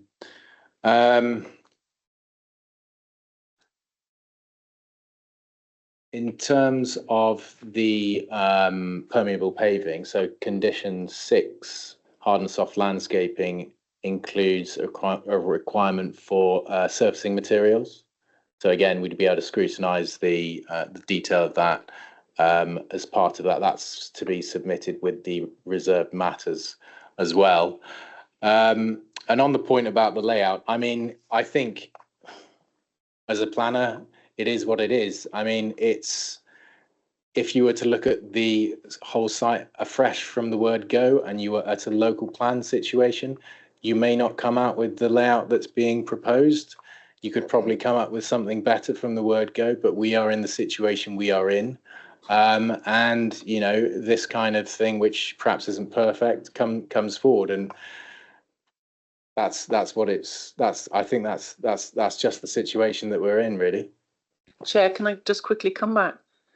Yeah, just to say that that's because it's a bolt-on. What worries me is that there'll be another bolt-on to the south, because we've got a field there to the south later in the day, and it's all going to go all over the place like this. But anyway, could we tighten up condition 6, because at the moment it's really looking at hard and soft landscaping, and it's about plants and it's about finishes. Surfacing materials, I wonder if something in there for C, because there's surfacing materials including roadways, drives, patios and paths, to consider permeable paving where possible. Could we tighten that condition up a bit? And does that need to have another separate vote? I mean, just to say, Councillor Kate, as explained, that obviously the applicant will need to submit the detail. So when that detail comes in, if as a council, we don't think it's acceptable, it will be in our gift to say so. So I don't think you specifically need to say at this point in time, because there's a whole range of factors that the designer will have to take into account when, if you like, taking the scheme to the next stage. Who makes that decision? Will that be at reserve matters stage, or will that be an officer delegated response? It would be at reserve matters. So again, there's the opportunity for the decision to be taken by the members. Okay, all right, thank you. Right, thanks, Helen, and thanks, Simon. Who's next? Dawn, you're coming back. Just a quick one, thank you. If this is currently farmland, do we know the grade of the land? We should be able to find that one.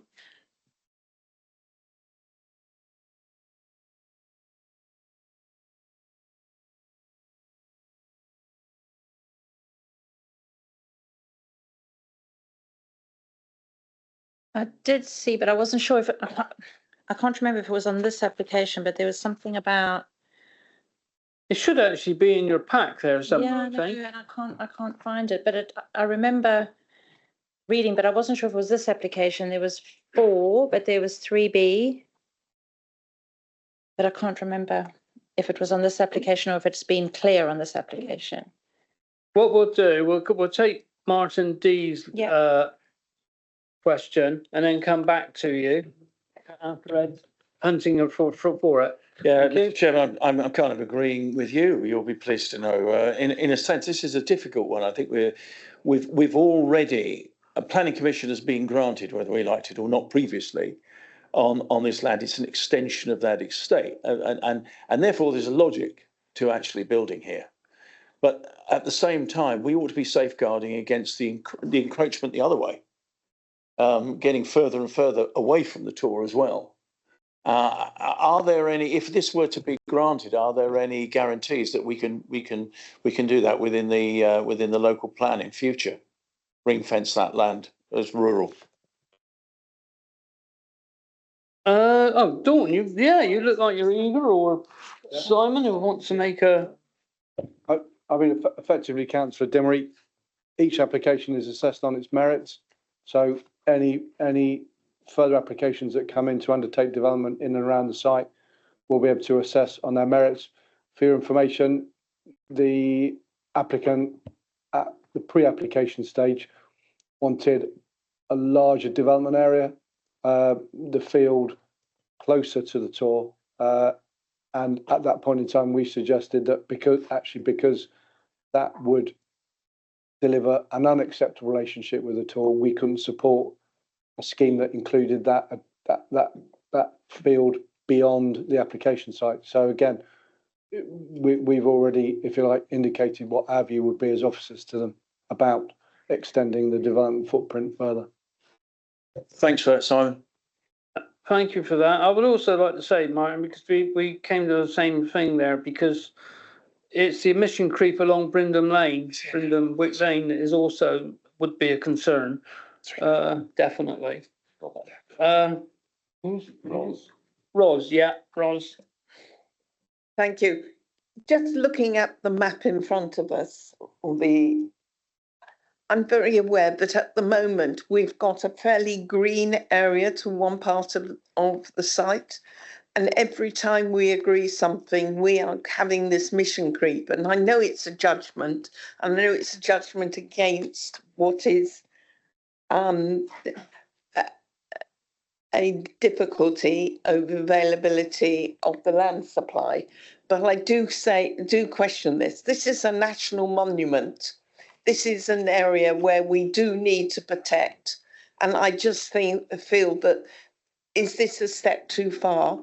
I know it's a judgment call for all of us, but I do think the gentleman who spoke at the beginning, that we are subject to two quite difficult things, and that is that the housing supply numbers in this part of the world has really been affected by phosphate issue. And I just feel that, how far do we go, whether it's about the amended pills or whatever else? We do need to put some lines down. And I personally feel this is a step too far. And I'm sorry, I don't know where my echo's coming from, but this is definitely off. Thanks, Ross. Simon, I think you're going to come back in. I wasn't particularly, Councillor White, I was the problem for the echo, so apologies.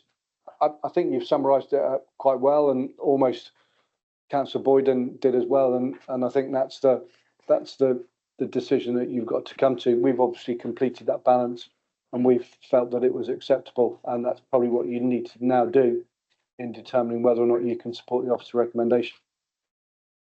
Right, thank you, Simon. Ed, have you managed to find the answer to Dawn's question, please?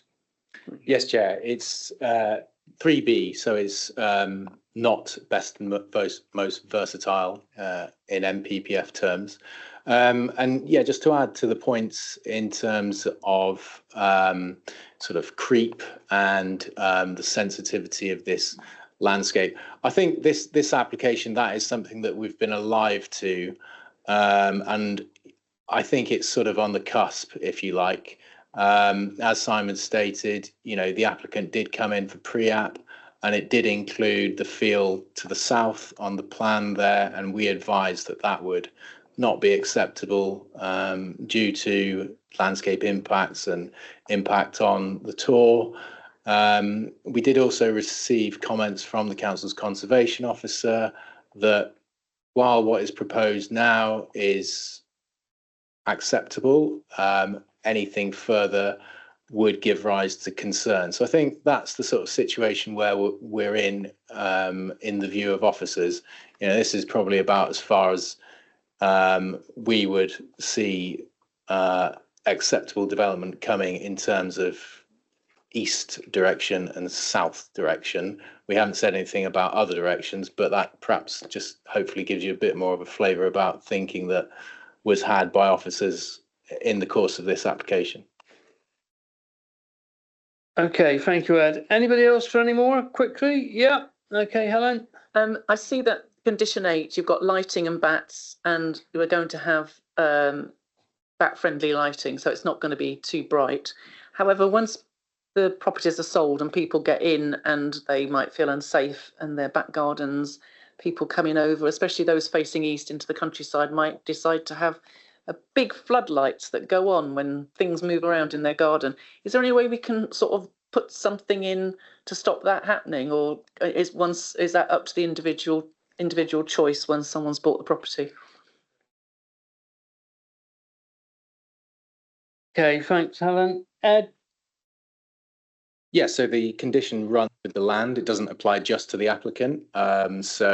Technically, a variation to the condition would needed to be put in any other lighting that's not the lighting that was submitted and approved in this lighting design.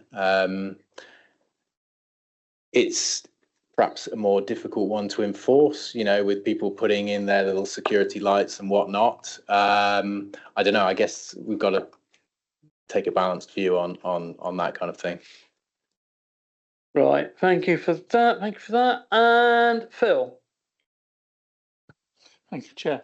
Ed, could you put up the last slide you had up, which sort of gave the benefits and the harms? Because when it came up, first of all, I thought there's 4. I think I read there were 4 harms and 4 benefits.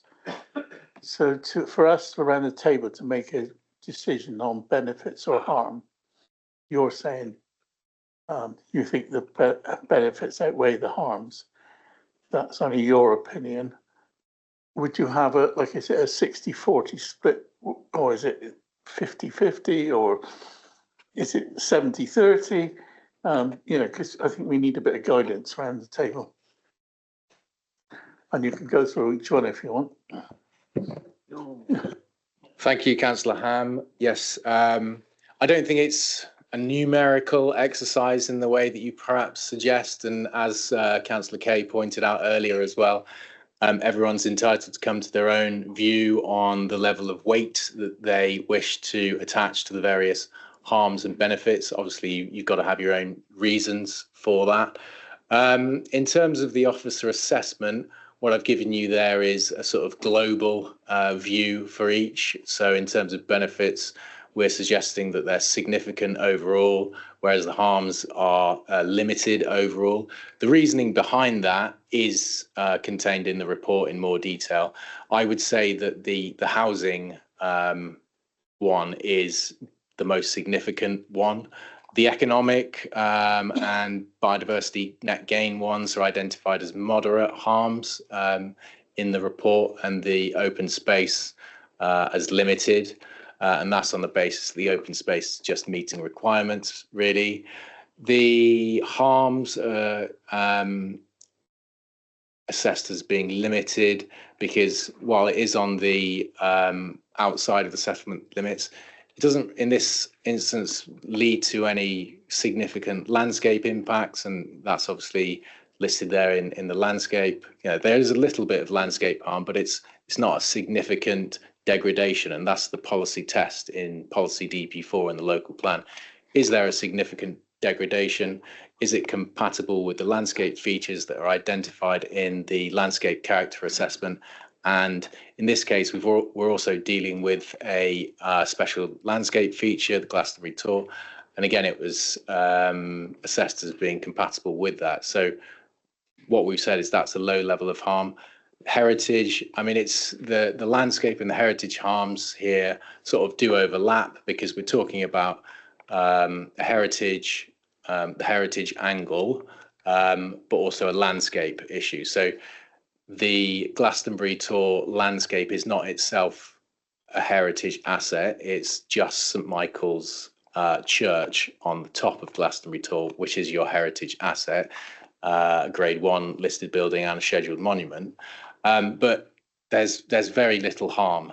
So and then the amenity is listed there because of, you know,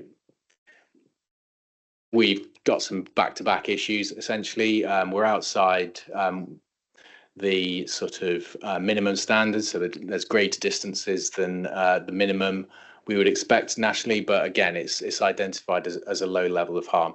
And as I say, that's the officer assessment. You're entitled to come to your own assessment of that, whether that's 60-40 or some other amount. But I would say to you that the housing one is the most important for officers.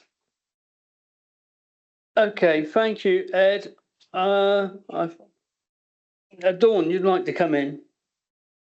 Yeah, just in terms of if members are looking for guidance, one of the things that we look at is what evidence have we got to support the harm versus what evidence have we got to support the benefits. So looking at that, the one thing that we as officers would rely on is our statutory consultees. So, you know, are there concerns about BNG and the impact on the environment? What does the ecologist say? You know, is there harm for heritage? What does the conservation officer say? So we look at all those consultee responses when making that balance. In this case, there is some harm identified by the conservation officer, but it's not significant and it's not demonstrable as per his comment. With the rest of it, they're all happy subject to conditions. So on that balance, we would say the specialists and the consultees are recommending support for the application. It does deliver affordable housing. It does deliver 30%, which is the policy requirement. So that's why the balance has been made from the DM perspective. If members wanted to make a different balance, they can. But my question back to members, if you were rebalancing it, is what evidence do we have to support the rebalance? Okay, thank you, Dawn. Simon, you wish to come in? No, you don't want to come in now. It's covered. Claire. I'll try to articulate this, Chair, because I'm quite tired, I have to say. The consultees, they have their views are weighted more than ours, okay, than us, as they're the experts, and so their views and their opinions will be weighted more than us. So because of the housing supply, we're going around in circles, and I suppose I'll speak for me, but you can agree or not, feel pretty powerless in this situation. And why are we here? You know, because I don't think the general public realise that sometimes our decisions are forced on us because we have this, we're told by, it's not even the officers' fault, it's not their fault too. We're told if we vote a certain way, it's going to go to the planning inspectorate, and we will, and it's done it so many times now.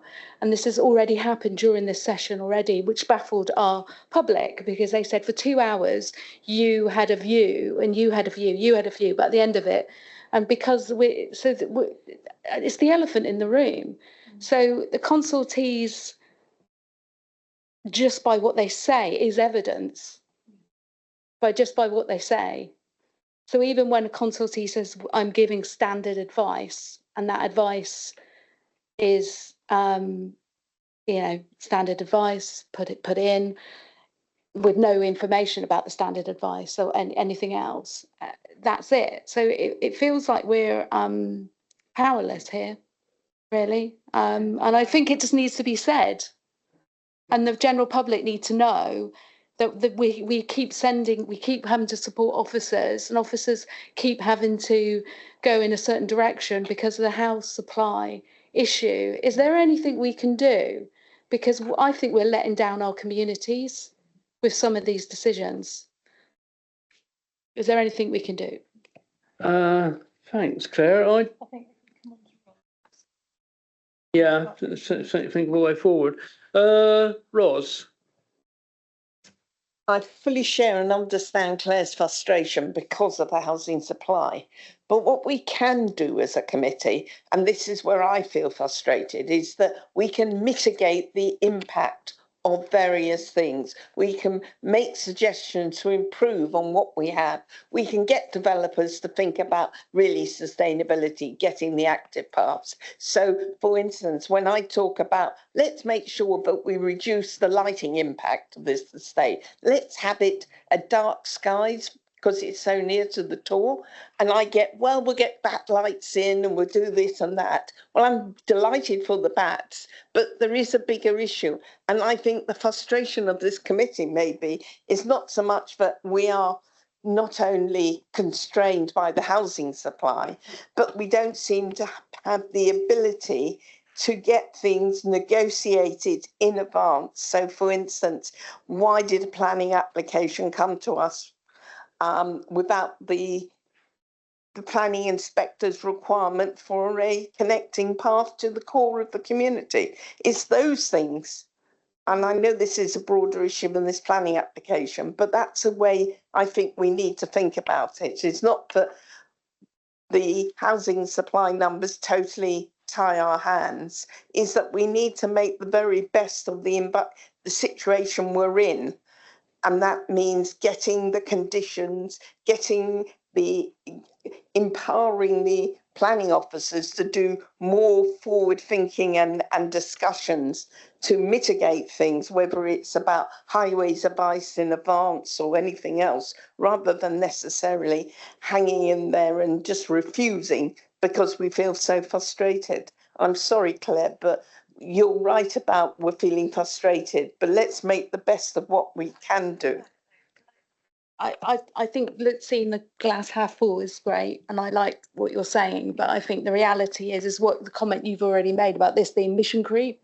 So how do you stop that? I mean, how do you ensure? I felt pretty powerless that we had some conditions during this session earlier on, but they were nowhere near touching what our concerns. I think they were good, but they were so Wessex Water that didn't come into, so, and I feel this we're going to be forced down the same road with this, that we have to agree to this, or else it's going to planning inspectorate and then coming back. That is more or less what we are being told we have to do.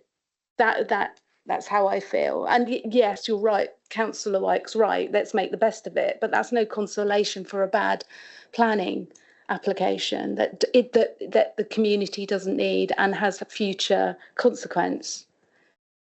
I just want to say it. I'll say it once, won't say it again, but I'm saying it today. I feel like, why are we here? Thanks for that, Claire. I'm aware of your feelings as well, Yeah. Dawn, did you manage to come up with any? I mean, the only thing I can appreciate is the situation members are in. We haven't got a 5-year land supply in the east and south areas. So both yourself and the south area committee is struggling with this same debate for almost every application. You know, if you've got a large residential scheme, if it's outside the settlement, it's probably in the countryside, it's probably less than ideal, but less than ideal isn't enough to refuse it. You know, the lack of a 5-year land supply is a material consideration. As you're all, you know, through the debate, I think you are showing you are all aware of the material considerations and the balance that you have to do. Unfortunately, that doesn't make it any better that, you know, there is this presumption in force because of the 5-year land supply. I mean, the only thing I would try and, you know, endorse is that, you know, as officers, we are pushing as hard as we can to get the best things out of the sites that wouldn't normally come forward. So the ones that are slightly outside the settlement within the countryside, we are pushing them to see how we can improve the schemes, and we are pushing proposals through quality review panels and things like that. But at an outline, we're just looking at the principle. So it's principle and it's access, and you've got all the consultee responses before you, but apologies, I can't magic up a 5-year land supply for you. Thank you for that, Dawn. Thank you, Claire. Adam, you needed to come back in. Yeah, I think that, I mean, Councillor Sully mentioned that the line to be drawn. I think Ed Winter mentioned the line has been drawn. The line has been drawn at the southern boundary of the site and the eastern boundary of the site. That's the line where officers push back against the applicant wanting to develop that extra field, more housing. And we've got, this goes up to the line, I think, in terms of the impact on the special landscape feature for Glastonbury Tor. It doesn't go past the line, but that developers wanted to, but they were told no, we wouldn't support that. It would be a recommendation for refusal. Because they didn't cross the line, is a recommendation for approval. And we've heard lots and lots now about what we don't like about this. It's in the countryside, it's relatively remote, people have to drive and so on. But the problem is it's not good enough, it's not bad enough to refuse when we don't have a 5-year housing supply. It doesn't. There are harms, there are landscape harms and heritage harms. We can't say, no one's really said here that they are bad enough to refuse when we are faced with that problem. So I'd like to recommend that we approve this in line with officer recommendation, but with an additional planning condition for officers to go away and think about drafting one up to protect dark skies, to have a lighting scheme that protects and minimises impact on Glastonbury Tor special landscape feature, if that's reasonable to do, because I think it should be, because it's a designated site. I think that's what. Okay, that's what thanks, Adam. Let's go to Simon quickly and see what he says. Again, we've discussed this quite a lot of depth. We've got a condition, a condition 8, I think. And that's specific to a lighting scheme that protects ecological habitat. So Councillor Boyden is talking about considering the lighting impact on the special landscape feature. Again, reflecting on the evidence. So the evidence that you've been presented with in Ed's presentation demonstrated the visual connection between the special landscape feature and the planning application proposal, and you saw that visual relationship. And in the backdrop to this planning application proposal, you already have an estate that already has lighting on it. So given that we've got one condition that, if you like, is going to ask the designer to consider how they provide the lighting to protect ecological habitat, we could include impact on the special landscape feature as well. It might well be that it's the same situation. Thank you. Yes, I'd appreciate that. I think it is the same. But yes, thank you, Adam. Ed, thank you. Yeah, Edric's coming in now. Yeah, thank you. I was going to do something very similar, so I'm happy to second your proposal. I think maybe some of you are slightly overplaying the impact on the setting and the aspects of the tour. So with Adam's proposal to look into minimising the effects of lighting on this, I'm happy to second it. Thank you. Okay, thank you. I think we will go to the vote now. Mr. Chairman, sorry to interrupt. Oh, sorry, Martin, I couldn't see you. You have a councillor online.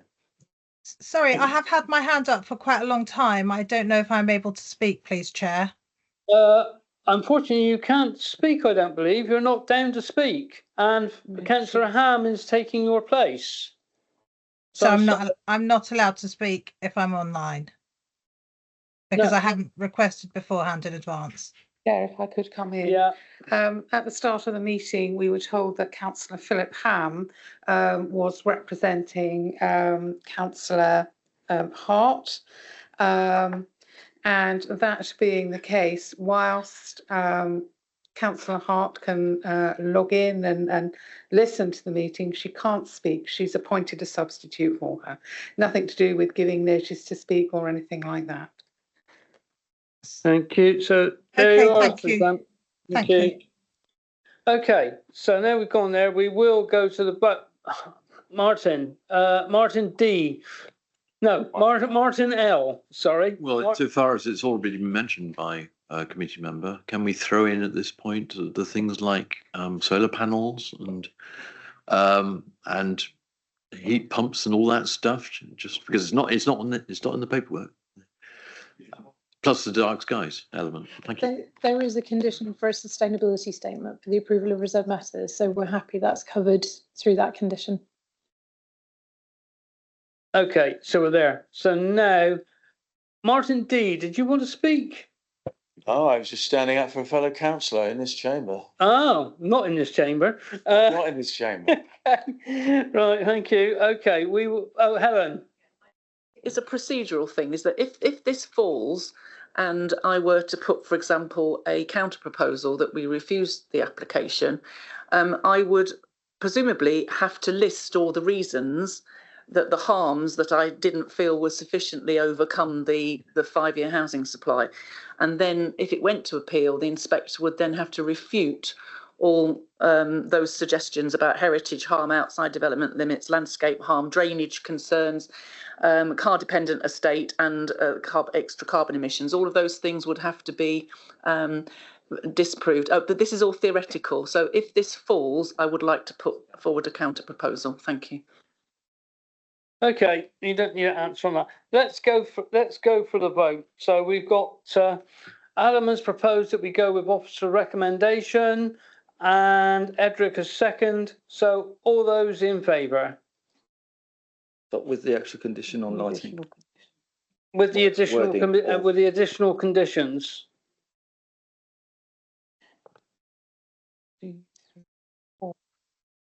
All those against? 1, 2, 3, 6. Abstentions? 1, 2, 3. 3 abstentions, Chair. Okay, so that's fallen. So the it's refused. Yes, certainly. Yeah, just to say, members, now that you have voted on that motion, in terms of Councillor Case's potential motion to refuse the application, just so you're all clear, it's not the inspector that needs to justify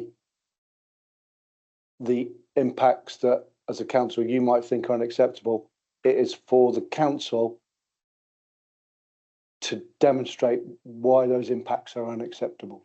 Just so you get it the right way around. So it's not the inspector that has to justify it. It's the if you go ahead and refuse the application, it would be the council that has to justify why the impacts are significant and demonstrable and override the benefits. My apologies for if that's going to give you more work. Because if it goes to appeal, that will be the case, presumably. Then you'll have to justify and get inside our heads as to why we came up with the decision that we came up with. And I'd be happy to support you at the appeal if that is the case. Shall I put forward a counter proposal? Hold on, Dawn is going to come in and. Yeah, I'm sorry. I'm just trying to give some guidance before you go ahead with the counter proposal. If you are going ahead with the counter proposal, what I would recommend is sticking it to one reason for refusal, because if you list off 4 or 5 or 6, we have to defend all of those. If it is considered to be unreasonable, we could be subject to costs. So the less reasons for refusal, the better. Ideally, it should be robustly evidenced in terms of why that reason for refusal exists. The other option available to members, given the recommendation to support the proposal has fallen, the other option, other than recommending refusal, if members were so minded, is it could be deferred if there was an element of the application that members wanted more clarification on. So if there's anything that you think could be covered by additional information or conditions, I would strongly suggest deferral rather than refusal. But if members are content that they do want to refuse the application, I would recommend minimising the number of reasons for refusal and being clear of what the evidence is for the reason for refusal. Thank you. Can I just say that's the opposite advice that what the previous chair used to say. He used to say that we should maximise the number of reasons for refusal, because then any appeal has to go through them. No? Being the officer that defends the appeal on many occasions, if you are focusing on one reason for refusal, you've got less areas of conflict to address. So you're looking at trying to pull everything into one reason. And unless you feel there are two very valid, very weighted reasons for refusal, you can have multiple reasons, but the more reasons you have, the more at risk you are for costs. Okay, thank you, Dawn. That's explained.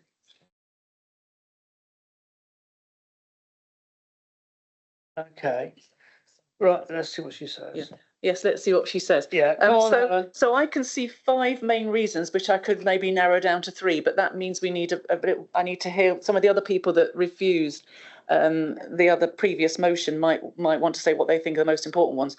So I would say that the drainage concerns, I'm not really convinced that Wessex Water response and the local Lead Flood Authority response is sufficient compared with what the local people have said. That might be hard to defend. So that might be one that has to go. I would say that the landscape harm and the heritage harm should be put in there. The fact that it's outside development limits and that it's car dependent. They're the 4 that I would, and therefore not sustainable. It's not sustainable development because it's outside development limits and it's going to be car dependent. It's however much we try and get people to do active travel, it's quite a long way back into town and up a hill, which was not mentioned. So they're the main grounds that I would say. Is that too many, do you think? Not sustainable development because it's too far out of town. Yeah.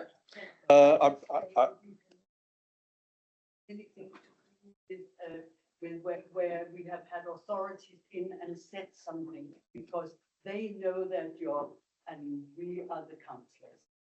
So please get rid of everything that has got to do with authorities. I think that just picking up on Dawn's advice, obviously she's referred to you as the importance of the specialists and their consultation responses. I think I would possibly move away from the drainage impact. Yeah, I did say I'd leave that one.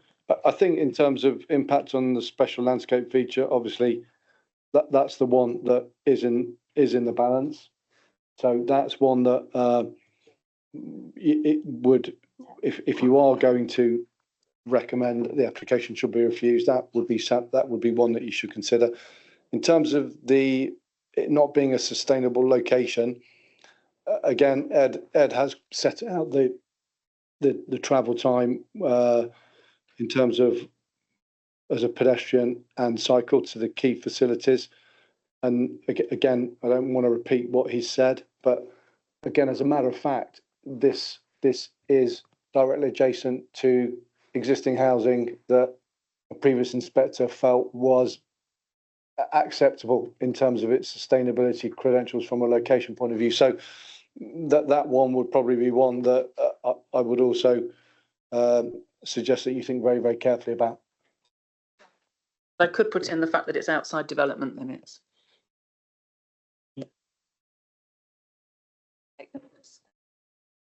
Can I just really briefly ask the officers, is that when you're doing your job and which you have to do, the policies of the council, like for active travel, we echo what Councillor White said. Can that be more to the forefront? And then the second quick point is, I know this isn't the best way to express it, but I feel like when we get this come back to us the way you're doing, and you're doing your job, obviously, you're knocking our confidence on and our conviction.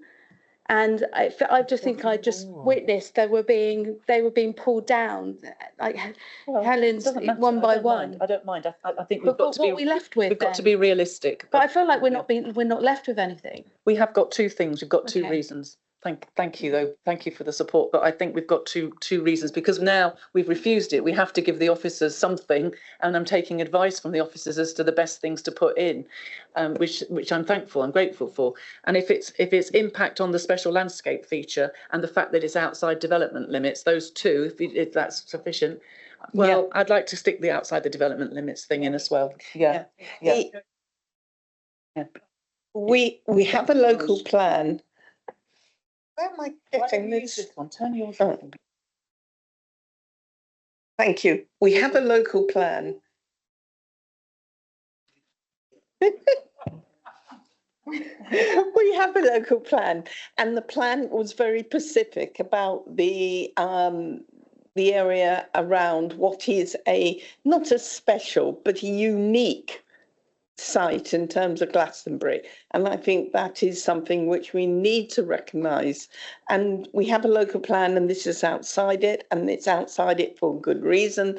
It was never considered by previous local plans as development land, and the fact that somebody has got planning with an inspector's view, that's one inspector, one piece of land. And the question is, how far does the mission creep go? And where do you draw the line? Now, you tell us that you've said to the developer, you can't go into the southern field, which I applaud you for. But on the other hand, the question is, why was that southern field a step too far when this whole site could be a step too far? And I think that is the evidence. You must have had evidence as to why you were rejecting the southern site. And I think that we take for granted the uniqueness of some of our landscape. And I think that we need to actually big it up. This has been a unique point for the Christian pagan community for the last thousands of years, and we shouldn't dismiss it. We've got money going into Glastonbury all the time as part of the town deal, including the pagan Christian site at St. Bride's, etc. And I just feel that we need to help the officers to explain why this site is really significant on the national landscape. It's not just us being rather, NIMBY-ish about it. This is something very special, and we need to help you. And so maybe outside the room, we can talk further about the significance of that landscape, and local members may want to add to it too, but I'll leave it at that. Thank you, Ros. Very informative. Okay, I'd just like to say, I believe that we are now gone 6 o'clock. We will be doing a vote shortly, but I'm afraid that the people at Gypsy Lane, that now rules out. Time-wise, we're ruled out. We won't be able to cope with you tonight, I'm afraid, due to the way things have gone. Okay, Helen, you were coming through with a proposal. Yeah. You can stay to the end of this vote if you want. Hold on, Helen, wait. Sorry. Dawn's coming back in again. Sorry. Right. So I believe, is it Ed showing the proposals map? Okay, can you talk through what's shown on the policies map, please? Of course, thanks, Dawn. I just put that on while Councillor White was talking, and it was about that sort of, where's the line? So as I explained in the sort of introduction of this application, the dotted area is the boundary of the special landscape feature, and the application site that you've been considering today is just outside it, and the field, which was this one that we said no to as part of the pre-app, was within the special landscape feature. So that was the sort of rationale. That was where we were coming from in saying, you know, approve for this site, but not for the field to the south. Thank you. I think just on the back of that, so there are policies, there are restrictions, it is a sensitive location that is mapped on our policy maps, which is why we were resisting the parcel just one down. This parcel falls outside of that area. It does fall outside of the settlement boundary, but it's immediately adjacent to it on two sides. So again, that's why officers were kind of saying, okay, it's unsustainable in that it's outside the settlement, but it's immediately adjacent. So you can't get more sustainable than that outside of the settlement. And it falls outside of the designated protected space. So again, I think I would ask members to consider what additional information you might need to address off some of the concerns that you've got that you haven't seen through the application, and whether deferral to allow submission of those and to allow it to come back to committee for you to have a look at it with that additional information, whether that might be an option. But that's the policy position in terms of the designation and the protection. And I'll leave back to members. Ros, yeah. Thank you for that clarity and the distinction. I hadn't appreciated the field boundary in the middle of it, so my apologies. What I wonder about though is if we build this site, what's the argument to prevent the next site being next one along to the east?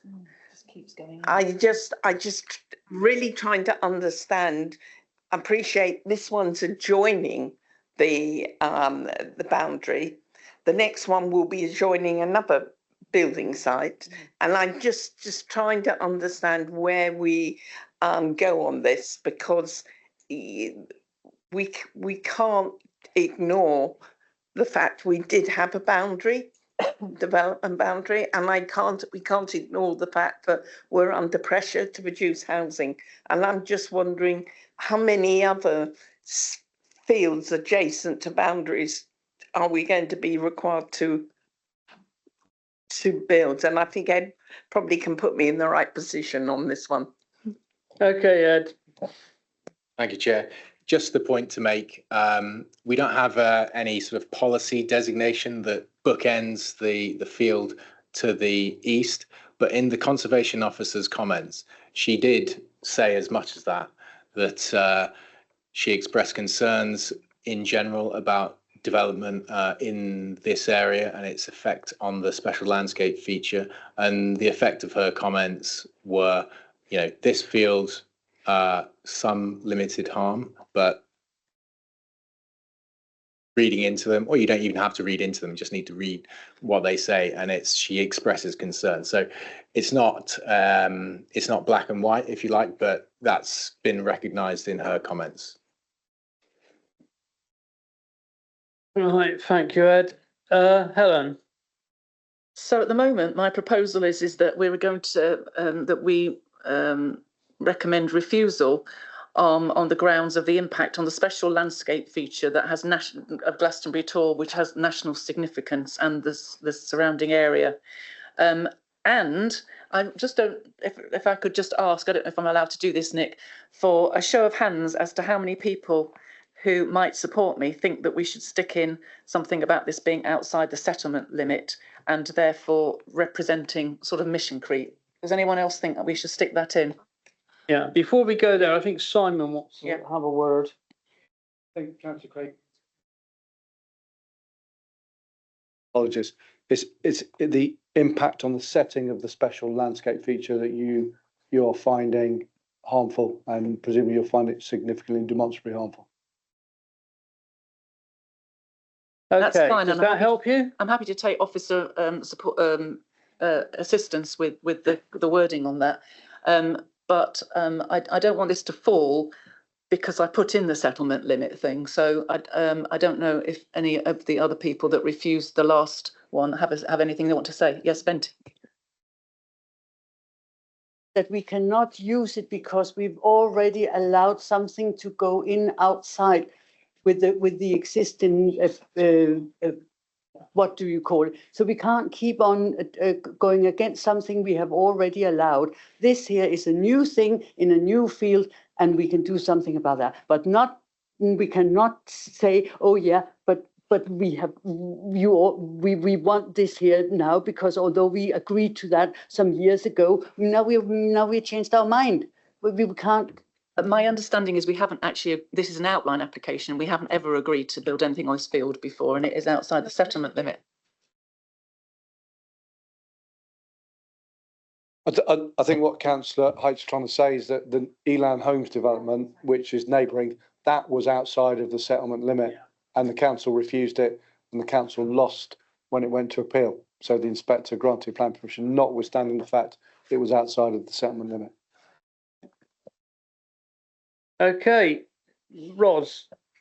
Surely the officers can actually demonstrate the positiveness of that, because the council has been mindful to allow extension beyond the settlement limit.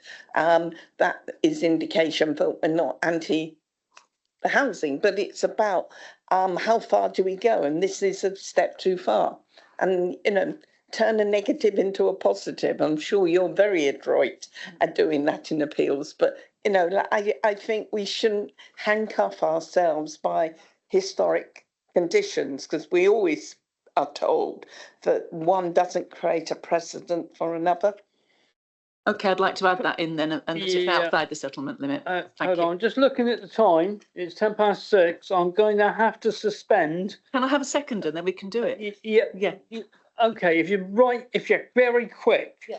Well, I've said what I've about 3 times now what I want to say, and I'd like to leave in that the second reason for refusal is that it's outside the settlement limit. And Dawn, have I got a seconder? Yeah, and Dawn, I think Dawn Denton is going to second my proposal for refusal. The question we need to address is Dawn saying, do we defer it? My strong recommendation is deferral.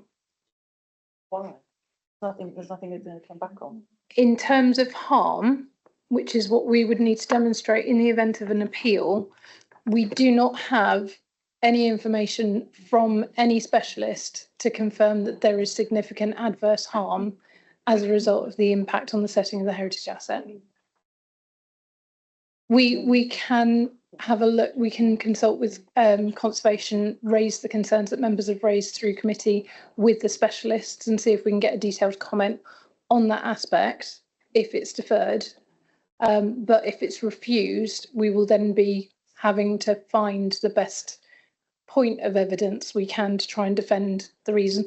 And again, I would say, if we can minimise reasons for refusal to one reason, we have less to try and find evidence for. But the more reasons we've got, the more difficult it is to defend those decisions at appeal. In terms of the settlement boundary, it is outside of, but it is quite closely related to residential development and a lot of other facilities. So there have been appeal decisions with much smaller settlements that have only got one key facility, and they've been allowed by the inspector on land supply issues. But my strong recommendation still to members is deferral, and we can get some more detailed comments on the impact on the setting of Glastonbury Tor, so that can be considered in its full finality. If I was to withdraw that, what would happen now? If I was to withdraw my proposal, what would happen? It's available for other people to put forward a recommendation. Thank you, Dawn. Thank you, Helen. We have about 2 minutes before I have to suspend standing orders. Rob. Simply propose that we defer this, as recommended by the officer. Ros? I'll support that, but I would like to see as evidence coming back to us, more than one person's opinion on the impact on the landscape of this particular area. I do think that this is a subjective thing and I would like to, there are a number of good national experts who can take some views on this, because I do think that, we're doing something instinctively, I understand the issues the officers have, and they only have limited time and limited access to people. And I think on this occasion, because this is such a critical historic landscape site, that we need to have third-party opinion, and that I think would be helpful. Thank you.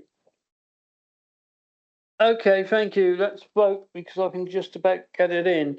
Okay, all those in favour of Rob's thing to defer Seconded. and seconded by Ros. All those in favour? 2, 3, 8, 8, All those against? 1, 2, 2 against. And abstaining? 1, 2. 2. Okay, thank you. Had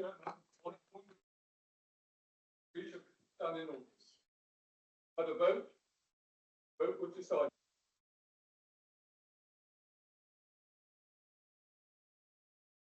I will hand that to the legal. I was going Or to Dawn. say, in terms of the vote that was taken, the vote that was taken was for originally recommendation in favour of the officer's recommendation. That was lost. So that means the members have to come up with an alternative. An alternative was discussed at quite a lot of depth. It was sort of recommended and seconded, but the vote wasn't moved. And then the councillor who proposed the vote withdrew their recommendation. So a second or third, by the point we got to their recommendation, was put forward and seconded and voted on. So I think all voting has been done in accordance with protocol.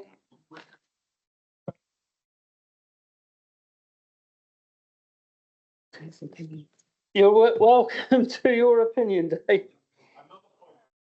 Mm-hmm. Can I assume that those of us who were put down to speak for this meeting and haven't been able to will automatically be put down to speak for the next meeting? I'm sure we can arrange that.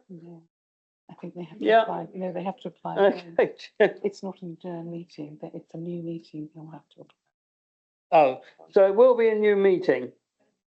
So you need to apply again. Yeah, so you, Do we have to apply again to speak? well, I would assume so. I would- have thought so. Because it's a For a- different day might not be available. for a So new meeting, You might take a place. yeah, maybe, be safe, Jim, and put your name down. You take the print off again. Anyway, I'm going to call that the end of the meeting.